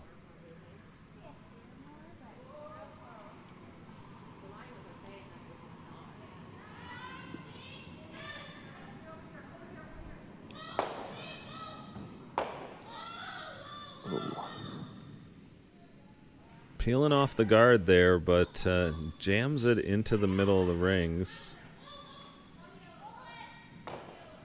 Looks like Auld sitting 3 now potentially already. She's not playing the hit here.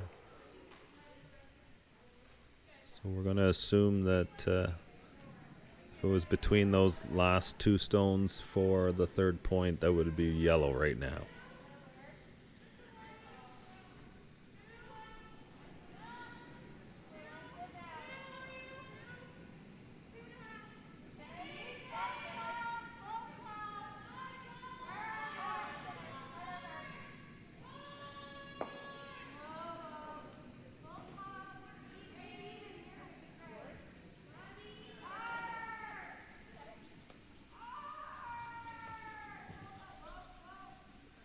Drawing to split the rings here. Team Auld looking to get this all back and maybe even more here in the 6th end. Jerry, I don't know if it's a coincidence or just the perfect time. I look down at my feet here at my desk and my upstairs kind of makeshift studio where all my audio equipment and stuff is. I look down on my foot is a curl for kids, little squishy that the Curling Rock.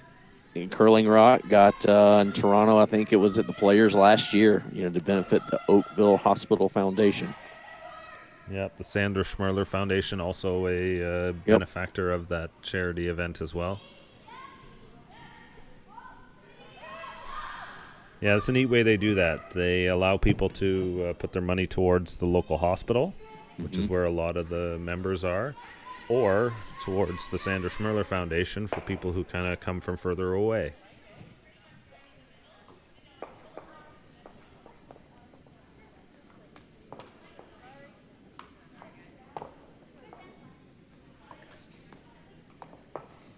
Getting to go into the phone bank last year at the Scotties in Moose Jaw, and I believe it was Pooks and Fergie got to hang out with them for a little bit. Dana Ferguson and Rochelle Brown from Team Carey, and not just with them, but the energy that everybody had in that in that phone bank upstairs, it just amazing. I mean, just beyond palpable. It just the energy that everybody brings, the curlers, the players, the staff.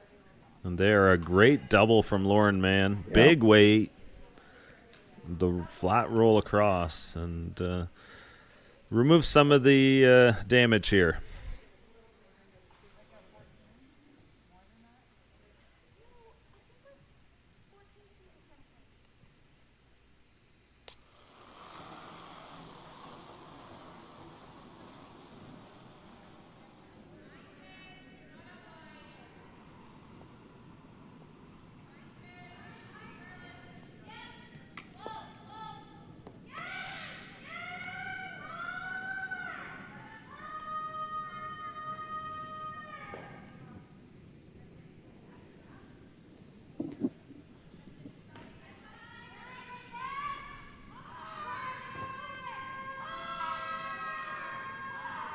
Cathy Auld with the draw here. Or sorry, no, with the hit.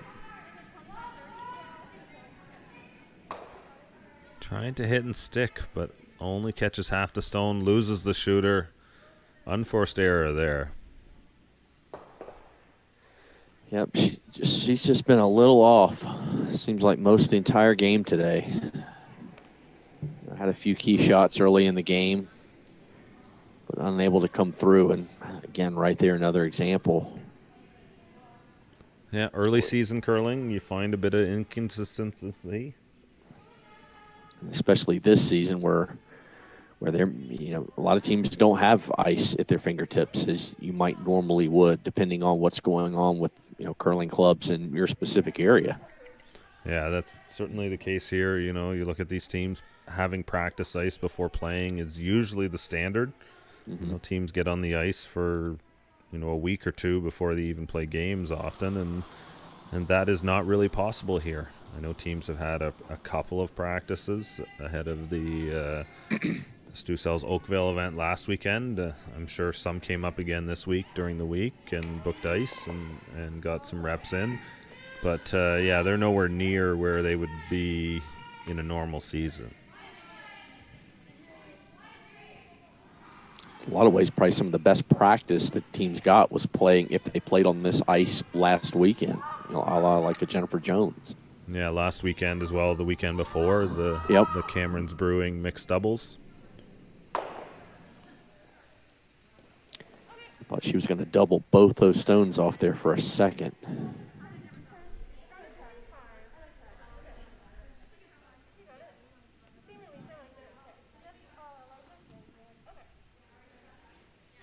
You just got to look at it and just draw in for your single point here.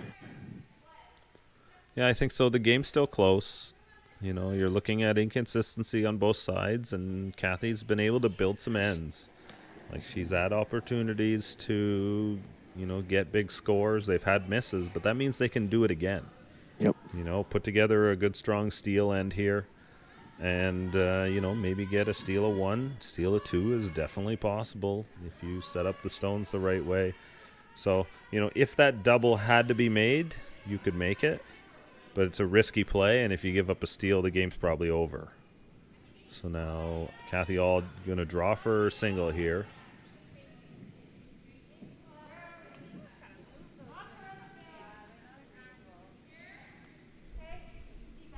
Looks like it might be a tad heavy from here. Now it's starting to slow down. Yep, looks good.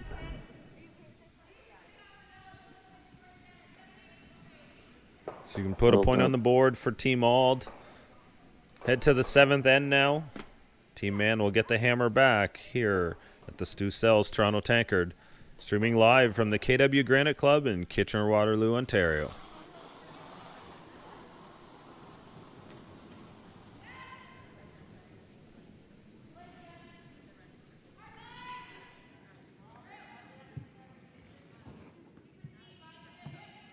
Hey fellow curling fans, it's Stu here from the Stu Sells series.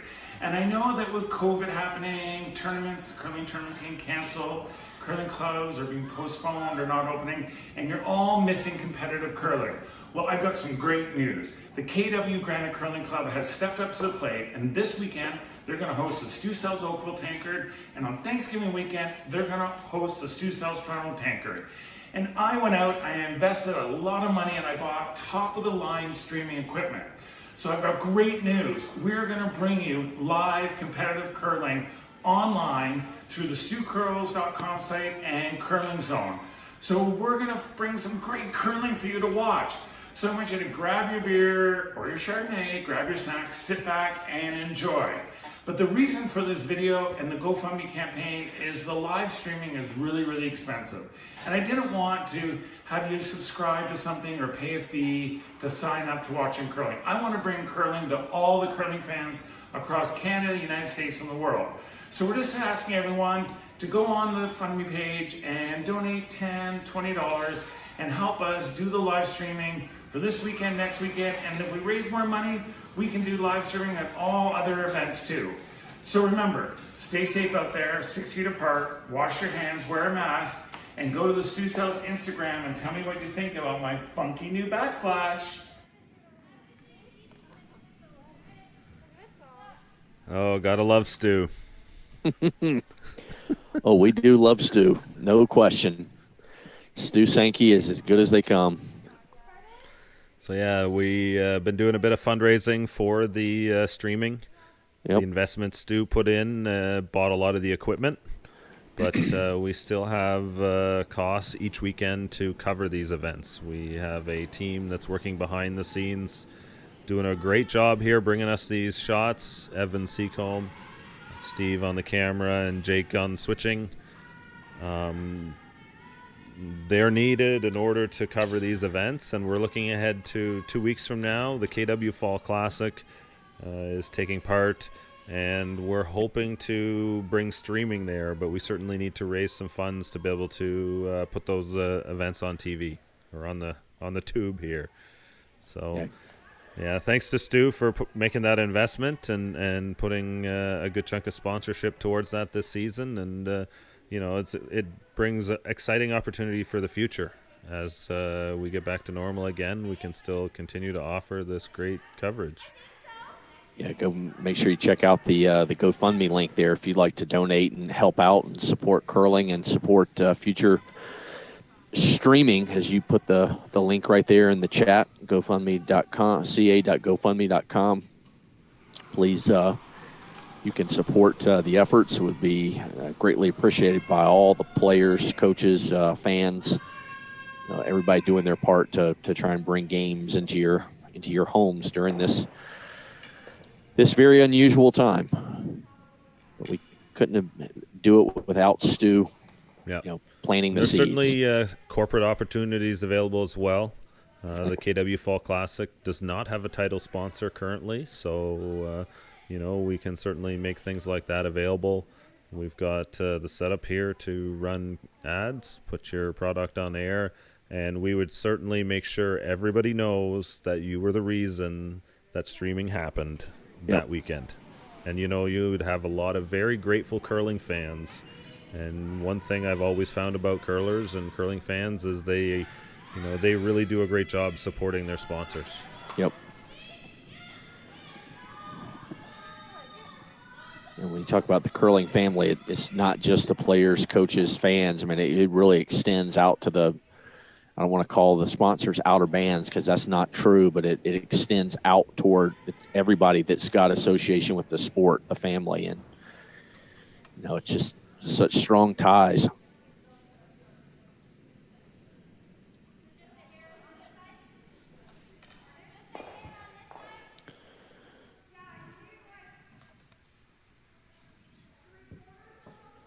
Real quick, make sure you make curlingzone.com your home for all your scores, updates, streaming, anything you need going on around the world of curling. Curlingzone.com is your home. Scoreboard right now, Emily DeSheen now ahead of Team Coburn 5-4 after stealing a point in the sixth. Jennifer Jones with a single in the sixth. They lead Sierra Sutherland 7-4. As we here in our feature game this afternoon between Lauren Mann, Cathy Auld, with Mann leading 4-2, playing the 7th.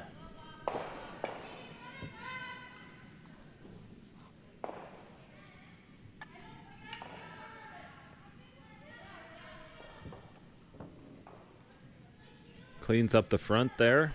Great shot. I believe that was... having a hard time telling Cheryl Krevizuk and Kira Brunton apart. And of course, we can't always see the number of stones to come.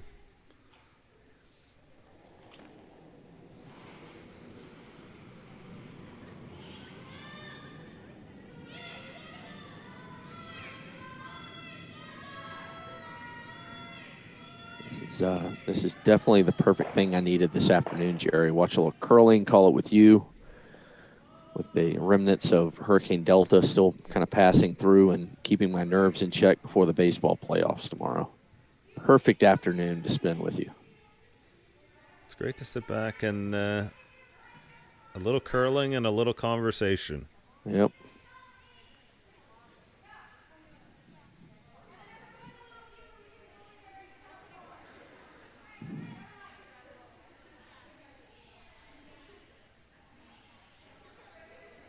So what's your thinking right now for Lauren Mann? You're up 2, Jerry here playing the 7th with Hammer. I mean, you're looking to just get a point. I mean, obviously if you get more, it's a bonus, but you just, worst thing in the world wouldn't be to give up a steal, and you still have Hammer, up 1. Yeah, that's a good way to look at it. You want to minimize the disaster here. So this is where, you just rip the front. Yeah. The only way you're going to give up more than 1 in a steal is if you have some sort of an egregious error. And, you're not going to expect that. You're going to make that draw to the 4-footer close. So in this situation, if you were to draw around, and let's say you missed that shot, you slid deep or you left it open, now the other team hits and rolls under.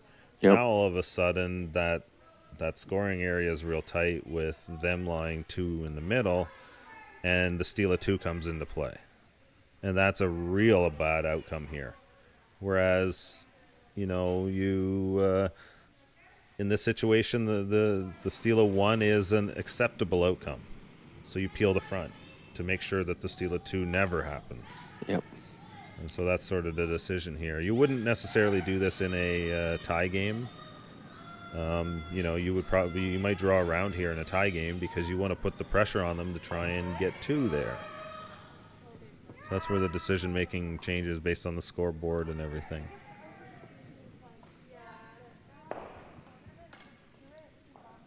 Trying to get the rock off the 4-foot or the back of the 8-foot there as well, and slides by.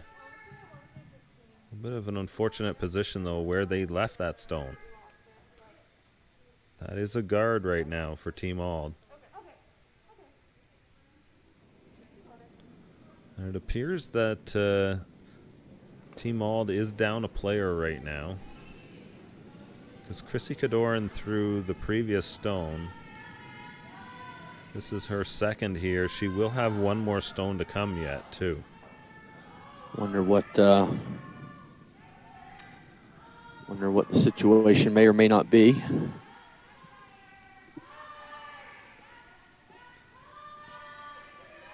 I'm not 100% certain that they started with 4, but I'm pretty sure they did. I'm pretty sure they did too. It's a thing where there is only 1 sweeper allowed on the rock here, so we're seeing a different look. So sometimes those 3-player teams will slide through without us noticing. Yeah. In this case, I'm pretty sure they had 4.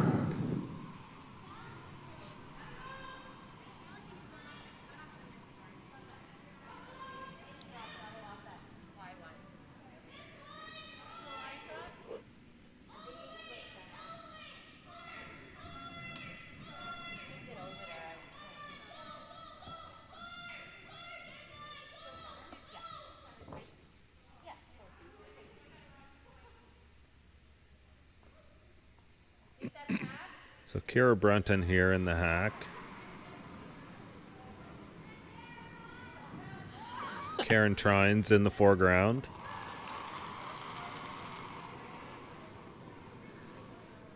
Oh, man.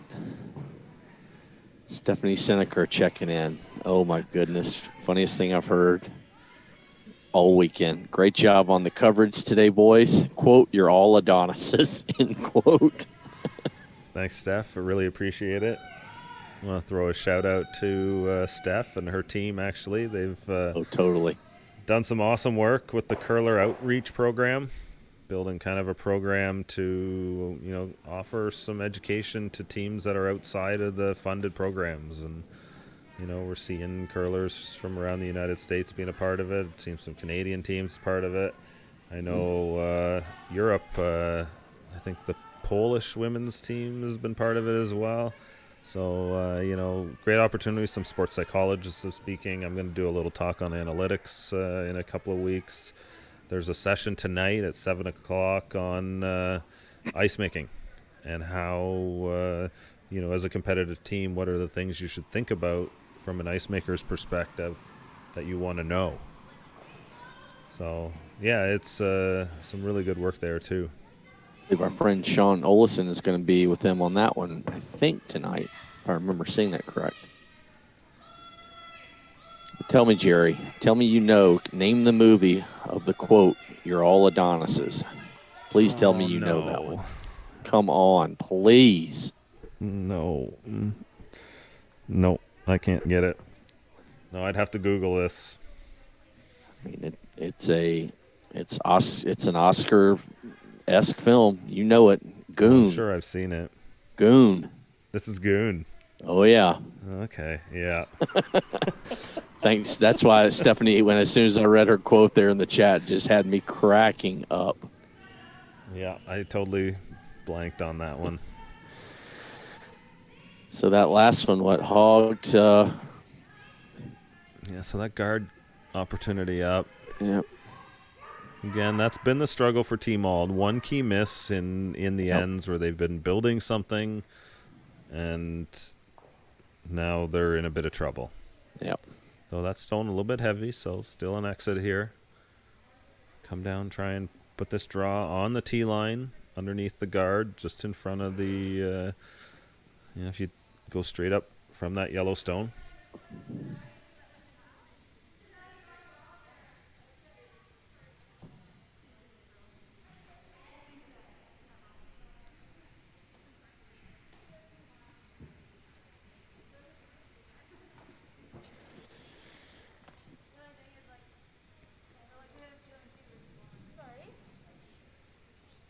So you look ahead to the eighth, Jerry. You give up one here if you're Team Auld, and you play the eighth down 3 with. You're looking at throwing up just some immediate double centers just to generate, get some rocks in play, generate some offense.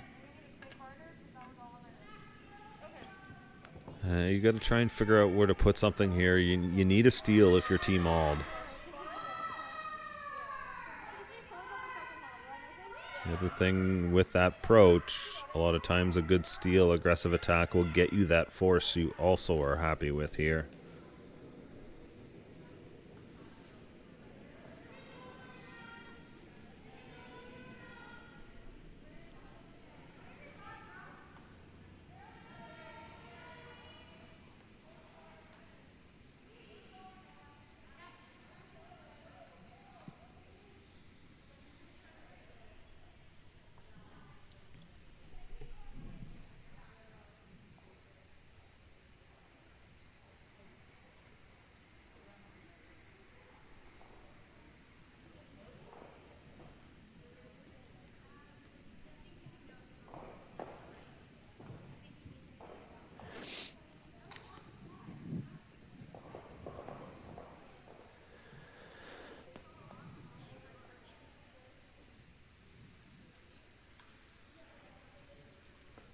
You got to be smart about this.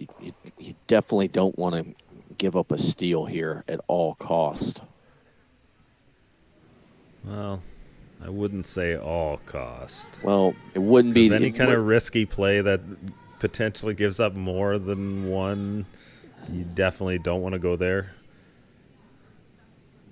You might just have to throw that draw here for one, and just it's a real hard shot, probably not there. Yeah. Because I'm concerned that some sort of run back here does set up the potential for a jam and maybe giving up a steal of 2.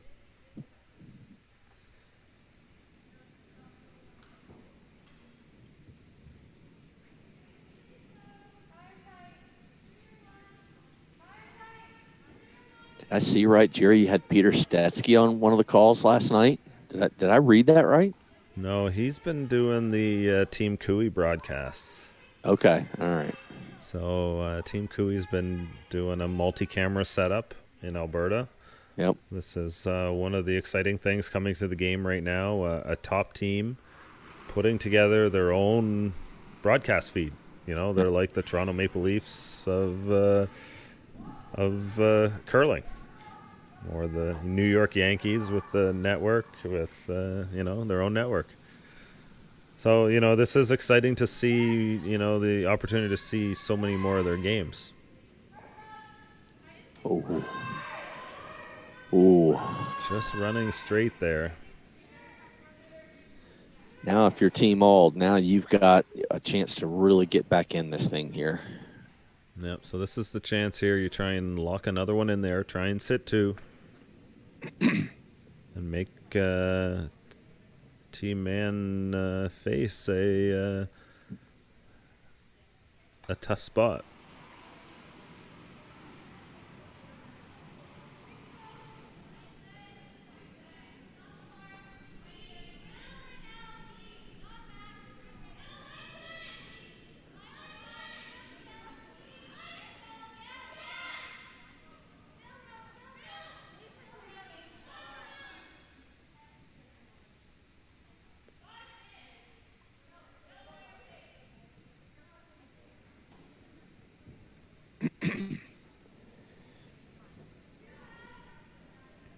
You want to try and put this in a place where if they hit it, it goes back onto that red stone. So, ideally you maybe sit side by side on that yellow. If you sit on top of it, they can hit it free, bang on it, and they'll get rid of 1 and give up a steal of 1. But if you ever get it side by side on there, then the hit on it could go straight back onto the red. A little bit of a miscue, and it could be a steal of 2, maybe even 3 in that situation.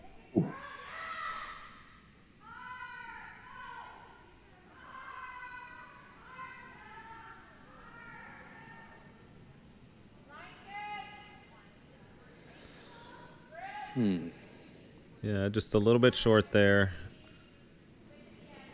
It acts as a guard, so it does make this draw more difficult. Yep. Lauren Mann's going to have to go out quite wide here to try and catch a side of the button. Now, the good thing for Mann, though, is that it's a fairly low-risk draw. Yeah. Like, it's highly unlikely that she'll over-curl and tap that stone in. Because as we see on this ice, if you throw too much weight, which is what she would need to do in order to tap that in, she would actually then run straighter. So she would never curl enough. So it's a fairly low-risk shot here to try and score her point. And even if it hangs out there a little ways, I mean, you're only giving up 1, so you still are up 1 with hammer. Yeah.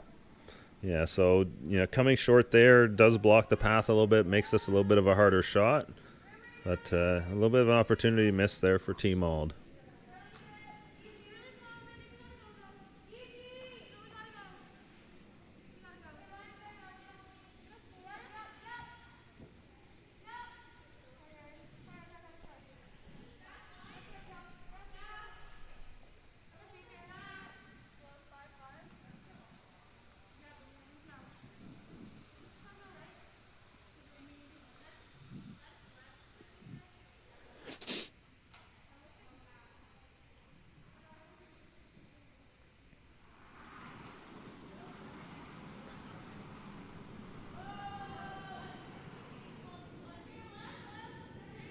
Last stone here, the 7th end. Lauren Mann looking for side of the button. Get a score here.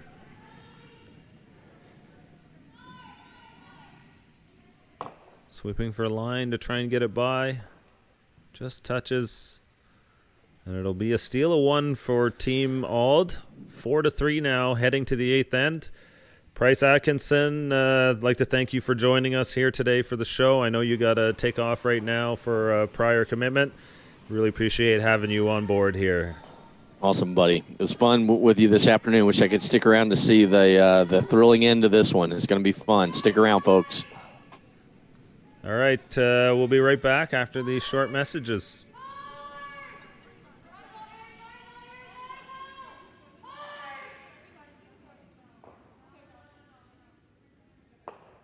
When I sweep with the Gold Line Fiber Light, I feel like I'm sweeping on TV. That's life. More surface area, better results. It's that easy. It's that easy. You need to sweep for weight? You need to sweep with this. Now, every time I curl, people ask me, what are you sweeping with? What are you sweeping with? What are you sweeping with? It's a Gold Line. It's a Gold Line. It's a Gold Line. It's a Gold Line. And it's the choice of champions. Firehouse Subs has so many delicious quality subs. There's something for everyone.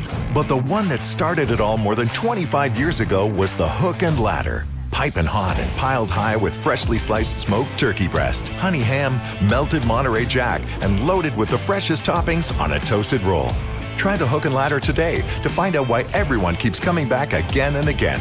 The Hook and Ladder. One bite and you'll be hooked. Visit firehousesubs.ca to order online.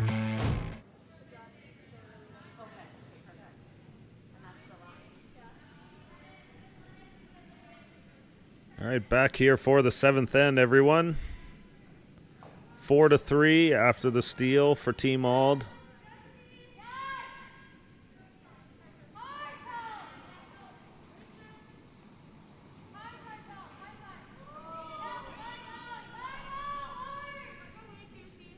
Here in the 8th end now, working on the tick shot here. Just goes on a little bit by, a little bit too heavy. So the first center guard goes up by Team Auld.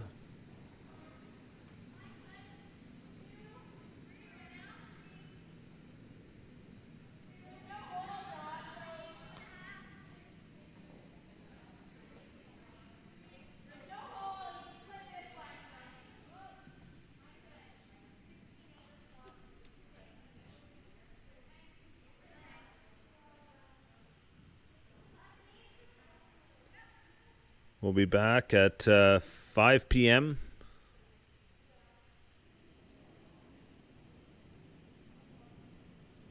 Eastern.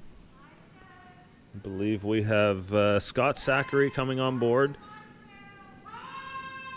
For the last round of the men's draw, Glenn Howard will be playing Sam Steep. I know a playoff spot on the line there for Team Steep.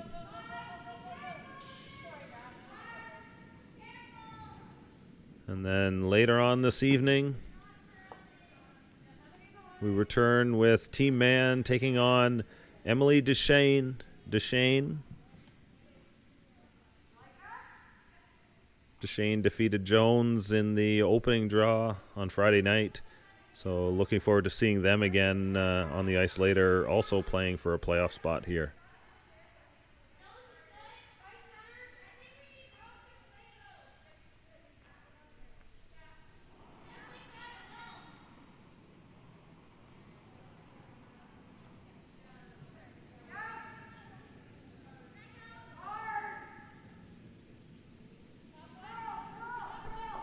Double center guard up. Looking for the tick shot again.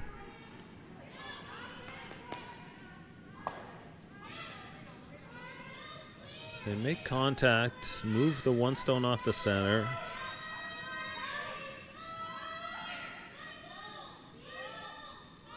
A helpful shot. They'd love to have rolled that red stone further away from the center, but it does open up the button. As long as you can see the button on your last shot, you've got a chance to score.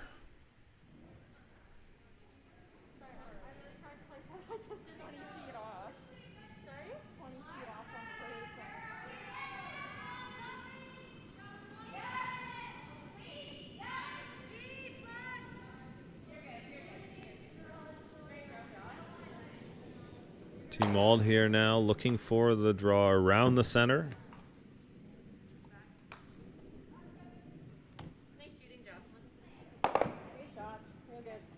Sorry about your first one. I want to make sure. Yeah. I thought it was spin more. It's so dead when they hit. Ended up coming a little bit deep. So now for Team Mann, looking at the double peel here. The trouble stone, though, I'm more concerned about is that yellow rock. So by hitting that red rock first, you do risk hitting it too thick, missing the stone in the middle that is actually the rock that Auld can hide behind.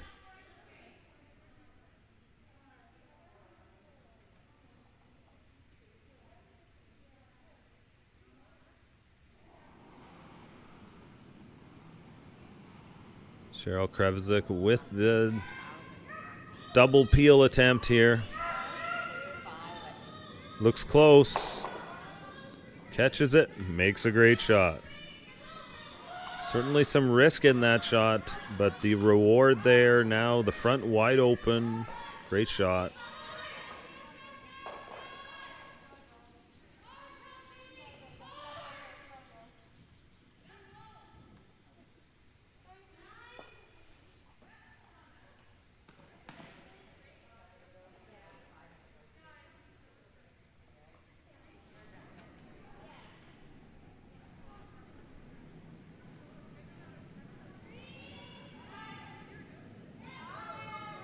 Chrissy Kadoran with third stones here. Now just looking to set up some space between their stones. Throwing up a guard here first.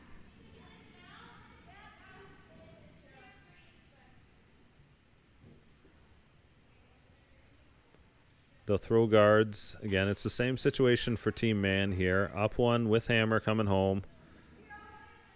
Just wants to make sure that they have an open shot to score on the last.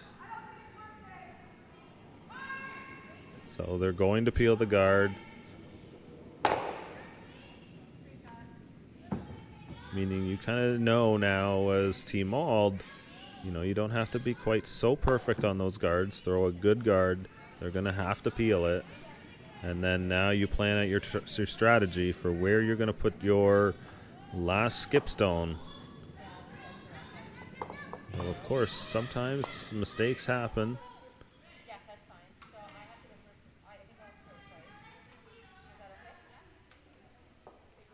Now for Team Auld, going around that center guard, burying two under. And we each go to practice?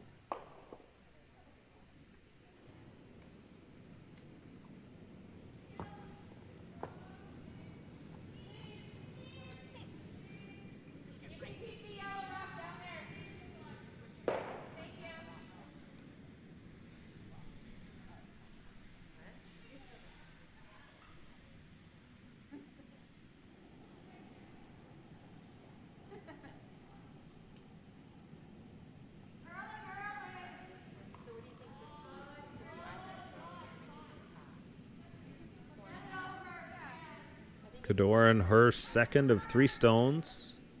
Team Auld playing with three right now.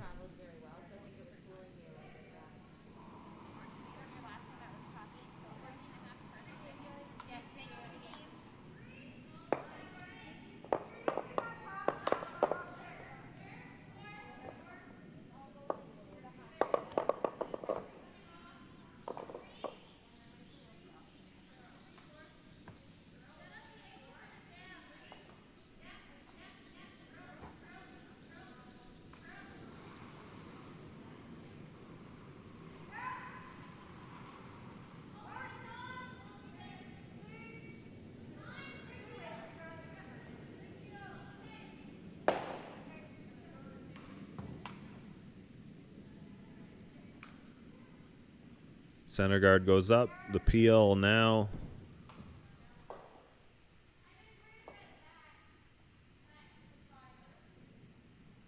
Cathy Auld is going to go in now using that corner guard. Another good tactic here as well. You get in around this guard. You maybe get a couple rocks in play. You know, you're looking for a little bit of a mistake. Get a freeze on something, maybe get a jam. You know, try and edge your stones as close to the middle as you can with the different types of shots. So getting around this corner guard here, they may chase it. They may just peel that corner themselves. Then you can play the center guard again. And then from there, you can then throw a third stone into the ring somewhere on your last stone trying to get the steal.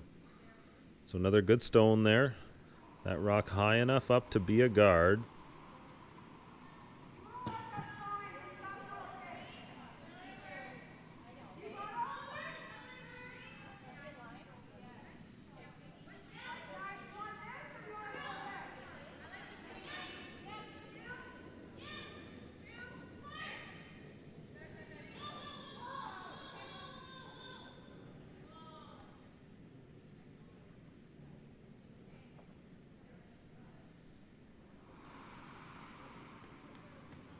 Kiera Brunton with the hit and roll here. They want to deal with that rock in the top of the house. Ideally, they want to keep their shooter somewhere in the 8-foot on the other side. Hits it just a little bit too thin, but does remove that stone, which is key here.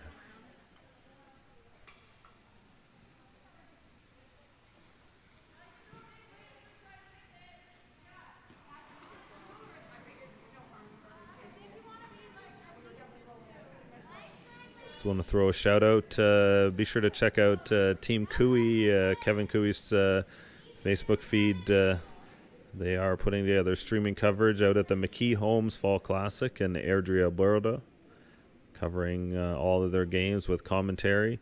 We've seen Paul Webster, Pete Stetsky on the broadcast there. Always great to hear those voices calling games again. Got looking forward to seeing the coverage from there. Obviously, a number of other teams covering games. Team Epping has been doing so here. Team Coburn, but also out west, Team Hardy, Team Sturmey, and a number of other teams putting up cameras and giving everybody a little bit of curling to watch.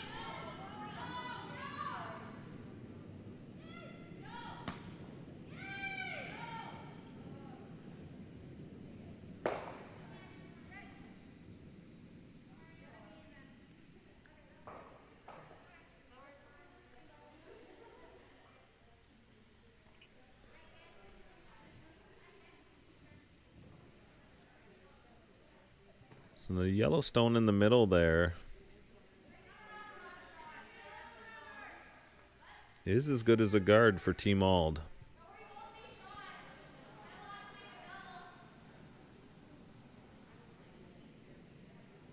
Having some discussion as to the shot that should be played here.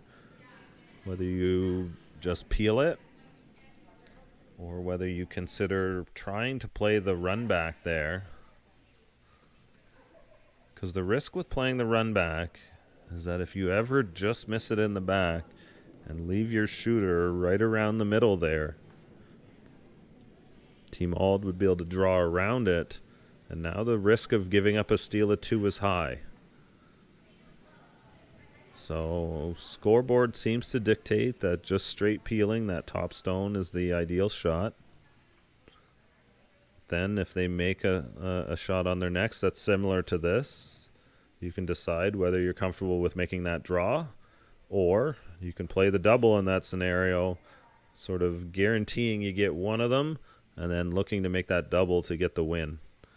You know, getting one there is critical to forcing an extra end where you'll still have hammer and a strong advantage to win.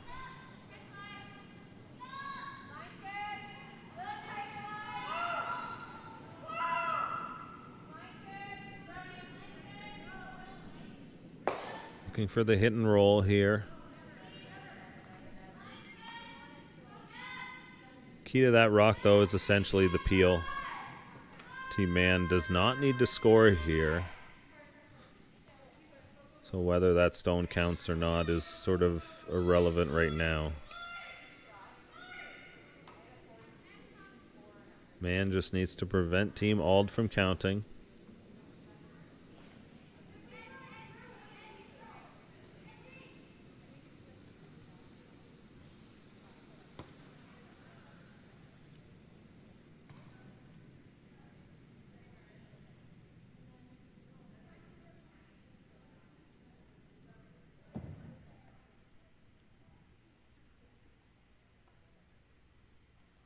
So 2 stones to come here in the 8th end. Cathy Auld with her last. Needs to find the top of the rings here. Try and sit 2 and put some pressure on Team Mann for their last.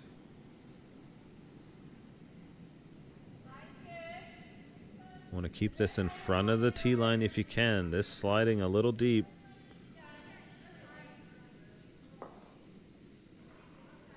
Just too close to the other yellow stone. Any kind of contact close to nose, both stones will go away. Team Mann does not need to keep their stone in the rings to score for the win here. Just needs to remove these 2 yellow stones from play.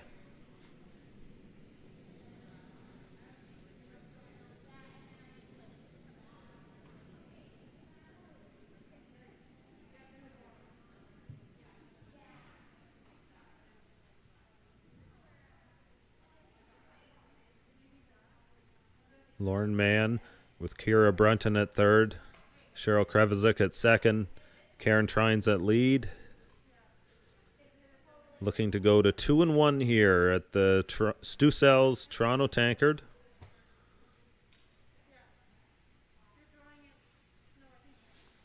One more draw left tonight, 8:30 p.m. Eastern.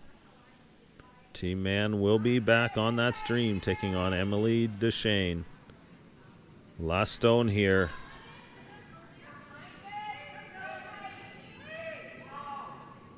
Needs to make it go away.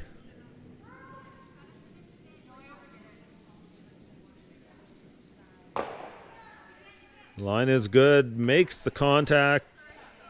It's a single point here for Mann. They'll win 5-3 over Cathy Auld here. This is draw 8 of the Stu Sells Toronto Tankard. Thanks again for tuning in. We'll be back in about an hour's time, 5 p.m. Eastern time. The last game of the men's round robin. We've got Glenn Howard taking on Sam Steep. Can't wait. Looking forward to seeing everyone there. Until then, everyone, take care.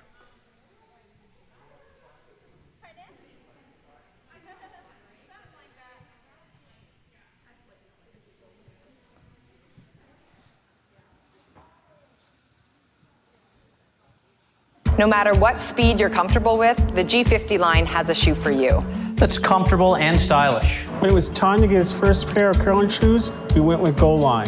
Now it's time for the G50. Looks great, but it grips better than anything. Man, this is a light curling shoe. These remind me of why I like to play the game. This is actually the most comfortable curling shoe I have ever owned. It's a Gold Line. It's a gold line. It's a gold line. And it's the choice of champions.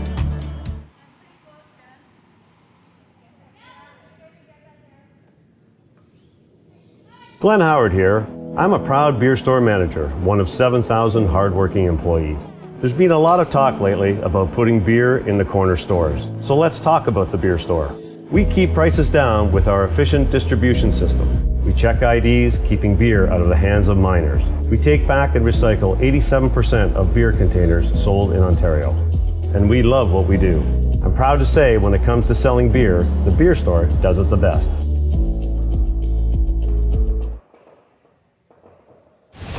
Firehouse Subs has so many delicious quality subs. There's something for everyone.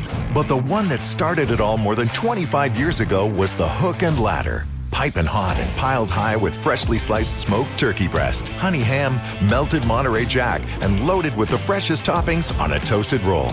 Try the Hook and Ladder today to find out why everyone keeps coming back again and again. The Hook and Ladder. One bite and you'll be hooked. Visit firehousesubs.ca to order online.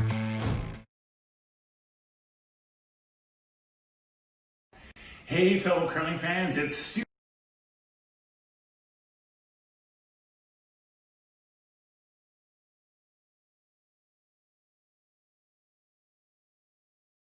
Hey guys, I'm so excited about our new listing for the Stu Sells team.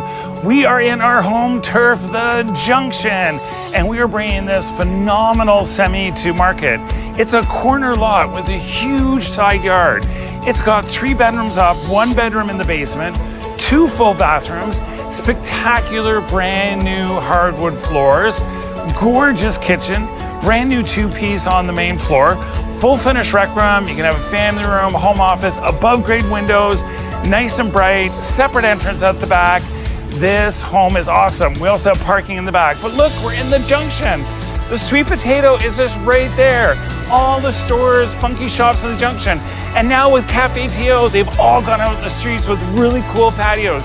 So you can go to Noto's patio and have Italian. You can go to the Alpines patio and get some great food.